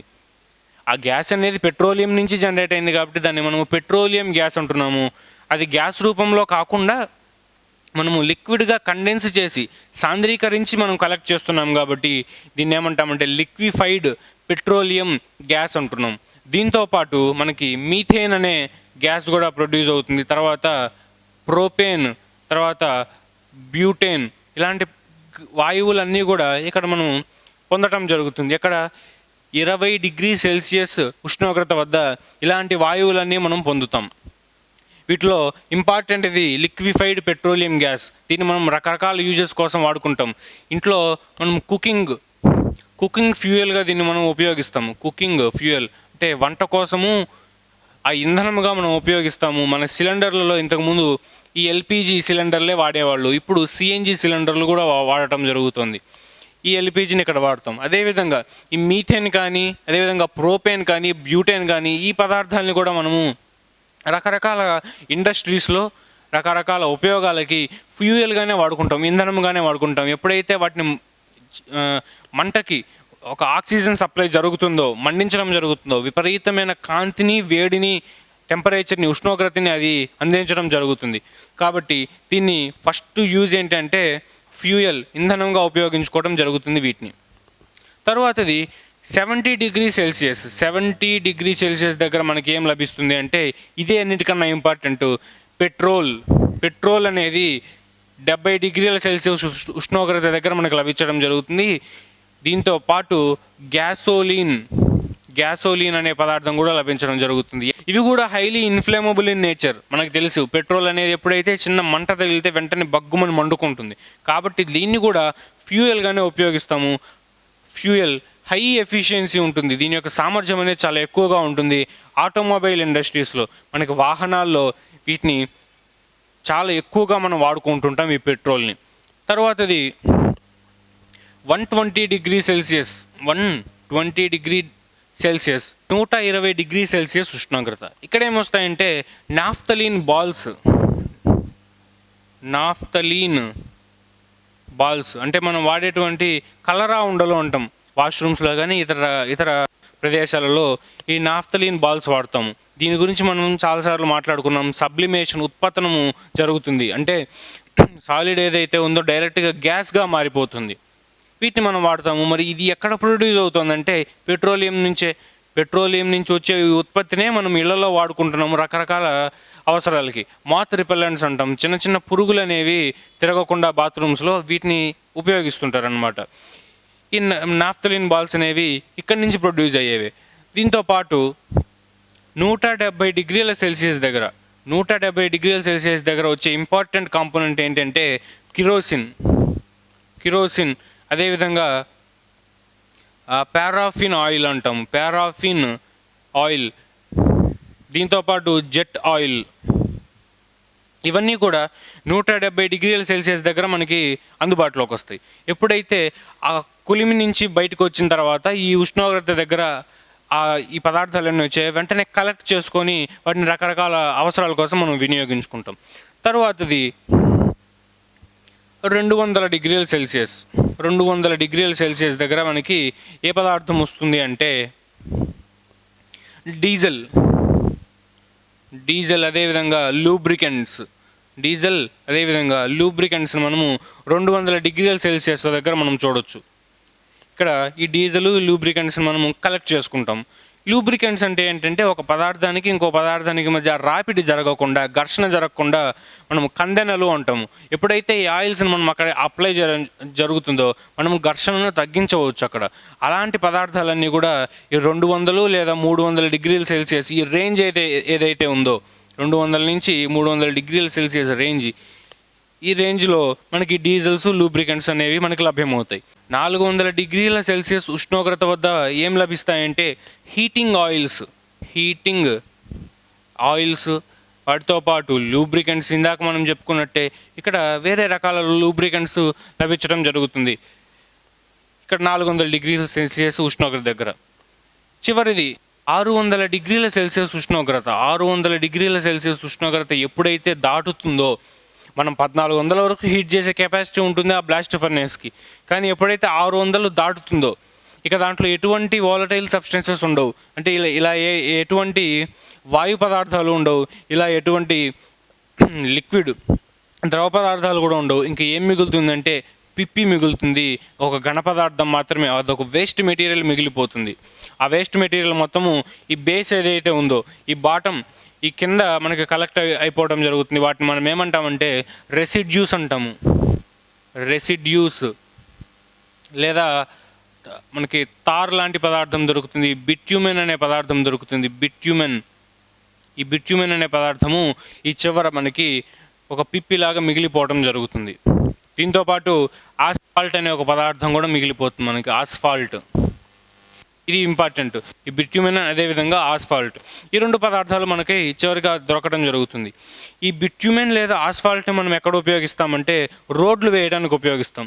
ఇంతకుముందు ఏదైతే మనం కోల్ తార్ని వాడేవాళ్ళమో ఆ కోల్ తార్ అనేది చాలా తక్కువ మోతాదులోనే మనకి లభిస్తుంది. దాంతోపాటు దాని నాణ్యత కూడా చాలా తక్కువ ఉంటుంది. ఎప్పుడైతే ఈ బిట్యూమెన్ అనే పదార్థం మనకి ఈ పెట్రోలియం రిఫైనింగ్లో మనకి ఒక వేస్ట్ మెటీరియల్ లాగా లభించడం జరిగిందో దాన్ని తీసుకొని నుంచి రోడ్లు వేయటం స్టార్ట్ చేశారు. వాటి యొక్క నాణ్యత, దాని మన్నిక అనేది చాలా ఎక్కువగా ఉండటం గమనించడం జరిగింది. అయితే మొట్టమొదటిసారి ఈ పెట్రోలియం మొత్తం ఈ ప్రాసెస్ ఇప్పుడు మనం జరిగిన ఆయిల్ రిఫైనింగ్ అంతా కూడా ఎక్కడ స్టార్ట్ అయింది అంటే 1859లో 1859లో యుఎస్ఏలో అమెరికాలో పెన్సిల్వేనియా అనే ఒక ఏరియాలో స్టార్ట్ చేశారు. దాని తర్వాత దాదాపు ఒక 10 ఏళ్లకి 1867లో మన భారతదేశంలో కూడా ఈ విధమైన ఆయిల్ రిఫైనింగ్ని స్టార్ట్ చేశారు. ఎక్కడంటే మకూమ్ అనే ఒక ఏరియా అస్సాంలో ఉంది. అస్సాంలో ఉంది. ఆ అస్సాంలో ఆయిల్ రిఫైనరీస్ని పెట్టి ఆయిల్ రిఫైనరీస్లో మనకు వచ్చే క్రూడ్ ఆయిల్ని ఈ విధమైన రకరకాల ప్రోడక్ట్స్ని డిస్టిల్ చేయడానికి ఉపయోగించాము. ఈ డిస్టిల్ చేసిన ప్రోడక్ట్స్ అన్నిటి కూడా ఎక్కడ వాళ్ళు ఏమి వేస్ట్ చేయరు, దాన్ని తిరిగి మనకే అమ్మటం మనం గమనించవచ్చు. ఎల్పిజీలు మనం కొనుక్కుంటున్నాం, ఈ ఫ్యూయల్స్ అన్నీ మనం కొనుక్కుంటున్నాం. పెట్రోల్ గ్యాసోలిన్ అయితే చెప్పే పనే లేదు, ప్రతి ఒక్కళ్ళు అమ్ముతారు, ప్రతి ఒక్కళ్ళు కొనుక్కుంటూనే ఉన్నారు, అవసరం ఉన్నా లేకపోయినా బండ్లు కొని మరి. తర్వాతది నాఫ్తలీన్ బాల్స్. ఆ నాఫ్తలీన్ అనే పదార్థం ఏదైతే వస్తుందో వాళ్ళకి నిజానికి అది ఒక వేస్ట్ మెటీరియల్, కానీ దాన్ని మనకు అమ్మటం జరుగుతుంది. మనం రకరకాల అవసరాల కోసం దాన్ని ఉపయోగిస్తున్నాం. తర్వాతది kerosene, paraffin oil, jet oil. వీటన్నిటి నుంచి కూడా మనకి ఎనర్జీ ప్రొడ్యూస్ చేసుకుంటాం. కిరోసిన్ కానీ, లేకపోతే పారాఫిన్ ఆయిల్ కానీ, జెట్ ఆయిల్ని కానీ దాన్ని మనకు ఇంధనముగా వాడుకుంటాము, లేకపోతే కుకింగ్ ఫ్యూయల్గా వాడుకుంటాము. దాన్ని మనము వంటకి కావాల్సినటువంటి ఇంధనంగా వాడుకుంటాము. తర్వాత డీజిల్, లూబ్రికెంట్స్. డీజిల్ని మనము ఆటోమొబైల్స్లో, కార్లలో, అదేవిధంగా ఎలక్ట్రిక్ జనరేటర్స్ ఉంటాయి మనకి పెద్ద పెద్దవి, వాటిల్లో ఆ హీట్ ఎనర్జీని, అదేవిధంగా మెకానికల్ ఎనర్జీని ప్రొడ్యూస్ చేయడానికి ఈ డీజిల్ని ఉపయోగిస్తున్నాము. లూబ్రికెంట్స్ విషయానికి వస్తే ఇప్పుడు చెప్పుకున్నట్లే మనము కందెనలు, రెండు పదార్థాల మధ్య ఉన్న ఘర్షణని, రాపిడిని తగ్గించడానికి ఉపయోగిస్తున్నాము. హీటింగ్ ఆయిల్స్, అదేవిధంగా లూబ్రికెంట్స్ మళ్ళీ చెప్పుకున్నట్టే. హీటింగ్ ఆయిల్స్ని, లూబ్రికెంట్స్ని కూడా దీని నుంచి ఎటువంటి వేస్ట్ కానివ్వకుండా వాళ్ళు మనకు అమ్ముతున్నారు, మనం కొనుక్కుంటున్నాం. తర్వాతది ఈ బిట్యుమెన్ ఆస్ఫాల్ట్ను రోడ్లు వేయడానికి ఉపయోగిస్తున్నాం. అంటే దీంట్లో నుంచి వచ్చిన ఆ పెట్రోలియం నుంచి మనకి ఏదైతే వెలికి తీస్తారో 1% కూడా వేస్ట్ కాకుండా ప్రతిదీ మనకి బిజినెస్ చేసుకోవడానికి ఉపయోగపడుతుంది. అందుకే దీన్ని ఏమంటామంటే బ్లాక్ గోల్డ్ అంటాం, అంటే నల్ల బంగారము అంటాం. నిజానికి ఇది బంగారం కన్నా కూడా విలువైంది. ఎందుకంటే ఇన్ని రకాల ప్రోడక్ట్స్ వస్తున్నాయి, ప్రతిదీ కూడా నీకు బిజినెస్ చేసి పెడుతుంది, లాభాలను తెచ్చి పెడుతుంది. అందుకే ఈ పెట్రోలియం కోసము ఇన్ని దేశాలు ఒకదాంతో ఒకటి పోటీ పడేది, ఒకదాంతో ఒకటి మైత్రి కోరుకునేది. ఎందుకంటే ఈ పెట్రోలియం ఆయిల్ రిఫైనరీస్, అదేవిధంగా ఆ శిలాజ ఇంధనాలు ఎక్కడైతే మనకి ఎక్కువగా లభిస్తాయో దాంతో మైత్రి అయినా జరుగుతుంది, శత్రుత్వమైనా జరుగుతుంది. ఎందుకంటే ఇంత బిజినెస్ జరుగుతుంది కాబట్టి. తర్వాతది ఇప్పుడు మనం పెట్రోలియం చెప్పుకున్నాం, గ్యాస్ చెప్పుకున్నాం, అదే లిక్విడ్ చెప్పుకున్నాం. దాని పై పొరలో న్యాచురల్ గ్యాస్ అనేది ఫామ్ అవుతుంది, దాన్ని కూడా వెలికి తీయొచ్చు బావుల ద్వారా అని చెప్పుకున్నాం. ఇందాక ఈ విధంగా డయాగ్రామ్ వేసినప్పుడు మనకి ఇక్కడ లిక్విడ్ అనేది ఉంటుంది, పైన న్యాచురల్ గ్యాస్ ఉంటుంది. మనం ఈ విధంగా రాడ్లు బావి తవ్వుకున్నప్పుడు ఆ న్యాచురల్ గ్యాస్ని కూడా మనం బయటికి తీసుకోవచ్చు. మరి బయటికి తీసిన న్యాచురల్ గ్యాస్ని ఏ విధంగా ఉపయోగించుకుంటాం, న్యాచురల్ గ్యాస్ని ఏ విధంగా బయటికి తీసి ఉపయోగించుకుంటాం, వాటి వలన మనకు ఉన్నటువంటి ఉపయోగాలు ఏంటి? కంప్రెస్డ్ న్యాచురల్ గ్యాస్ అంటే తెలుగులో సంపీడ్య సహజ వాయువు అంటాం. మనకి ఏవైతే ఆ పెట్రోలియం పై లేయర్స్లో ఉన్నటువంటి వాయు పదార్థం ఏదైతే ఉందో దాన్ని మనం కలెక్ట్ చేసిన తర్వాత దాన్ని హై ప్రెజర్ చేస్తాం. మనం దాని మీద అధిక పీడనాన్ని పెడతాం. మనం అలా అధిక పీడనాన్ని పెట్టి స్టోర్ చేసుకోవటం వలన దాన్ని ఏమంటామంటే కంప్రెస్డ్ న్యాచురల్ గ్యాస్ లేదా సంపీడ్య సహజ వాయువు అంటాము. ఇది highly inflammable in nature. Highly inflammable అంటే చిన్న నిప్పు రవ్వ తగిలినా కూడా విపరీతంగా మంటలు వ్యాపించడము, హీట్ ఎనర్జీని, లైట్ ఎనర్జీని అది ప్రొడ్యూస్ చేస్తుంది. కాబట్టి హైలీ ఇన్ఫ్లేమబుల్ అని చెప్పుకుంటాం. దాంతోపాటు దీనికి ఉన్న స్పెషాలిటీస్ ఏంటంటే ఎంతైనా ప్రెజర్ అప్లై చేయి, హై ప్రెజర్ చేసినా కూడా దాన్ని ఈజీగా స్టోర్ చేసుకోవచ్చు. దాని స్టోరేజ్ అనేది చాలా ఈజీ స్టోరేజ్ అనమాట. ఎందుకంటే హై ప్రెజర్ అప్లై చేసి ఇంత ఉన్న గ్యాస్ని నువ్వు చిన్న చిన్న కంటైనర్స్లో దాన్ని స్టోర్ చేసుకోవచ్చు. కాబట్టి ఎక్కువ మోతాదులో నువ్వు ట్రాన్స్పోర్ట్ చేయడానికి చాలా ఈజీగా ఉంటుంది. కాబట్టి దీన్ని ఎక్కువగా మనం ఉపయోగించడం జరుగుతుంది. తర్వాత మనం ఇప్పుడు చెప్పుకున్నట్టు ట్రాన్స్పోర్టేషన్ దీని యొక్క రవాణా కూడా చాలా సులభము. ఎందుకంటే ఎప్పుడైతే అధిక పీడనం చేసావో ఇంత గ్యాస్ నువ్వు ఇంత చేసేసావు, ఇప్పుడు సింపుల్గా ట్రాన్స్ఫర్ చేయొచ్చు, భారీ మొత్తంలో ట్రాన్స్ఫర్ చేయొచ్చు. అదేవిధంగా ఈ ట్రాన్స్పోర్టేషన్ అనేది కూడా ఏ విధంగా జరుగుతుందంటే సింపుల్గా పైప్ లైన్ల ద్వారా చేస్తారు. భారీ పైప్ లైన్స్ వేసి దాని ద్వారా వీటిని పంపించడం జరుగుతుంది. మనకు ఆంధ్రప్రదేశ్లో కూడా కాకినాడ, అదేవిధంగా పిఠాపురం మధ్యలో ఈ ప్రాంతాల్లో ఓఎన్జీసీ పైప్ లైన్స్ అనేవి ఉన్నాయి, మన గ్యాస్ పైప్ లైన్స్. వాటి ద్వారా సరఫరా చేసేది ఈ కంప్రెస్డ్ న్యాచురల్ గ్యాసే. ఎందుకంటే ఆ కృష్ణా గోదావరి డెల్టా ఏదైతే ఉందో ఆ ప్రాంతంలో ఈ సిఎన్జి, ఈ గ్యాసెస్ అనేవి చాలా అధిక మోతాదులో లభించడం మనం చూడవచ్చు. అదేవిధంగా భారతదేశంలో మరొక ప్రాంతం ఏదంటే వడోదర, గుజరాత్లో ఉన్న వడోదర ప్రాంతము, వీటిల్లో ఈ సిఎన్జి అనేది అధిక మోతాదులో లభిస్తుంది. వీటితో పాటు రాజస్థాన్ కానీ, మహారాష్ట్ర కానీ, త్రిపుర, మిజోరాం లాంటి రాష్ట్రాల్లో కూడా ఈ సిఎన్జి భూమి యొక్క అడుగు పొరల్లో ఈ గ్యాస్ అనేది మనం అధిక మోతాదులో ఉంది. దాన్ని వెలికి తీసి ఈ విధంగా పెద్ద పెద్ద పైప్ లైన్ల ద్వారా ట్రాన్స్పోర్టేషన్ మనకి చేస్తూ ఉంటాం. అదేవిధంగా ఈ సిఎన్జిని దేనికి ఉపయోగిస్తామంటే కుకింగ్ ఫ్యూయల్, కుకింగ్ ఫ్యూయల్గా ఉపయోగిస్తాము, వంటల కోసం ఉపయోగిస్తాం. మనకి ఇప్పుడు వచ్చే సిలిండర్లు ఏవైతే ఉన్నాయో, ఇంతకుముందు ఎల్పిజి సిలిండర్లు వచ్చేవాళ్ళు, ఇప్పుడు సిఎన్జి సిలిండర్లు ఇస్తున్నారు. అదేవిధంగా ఆటోలలో కూడా డీజిల్ పెట్రోల్ బదులు సిఎన్జి సిలిండర్స్ని వాడటం మనం గమనించవచ్చు. ఎందుకంటే దీని నుంచి ఆల్మోస్ట్ నో పొల్యూషన్, ఎలాంటి కలుషితాలు రిలీజ్ కావు.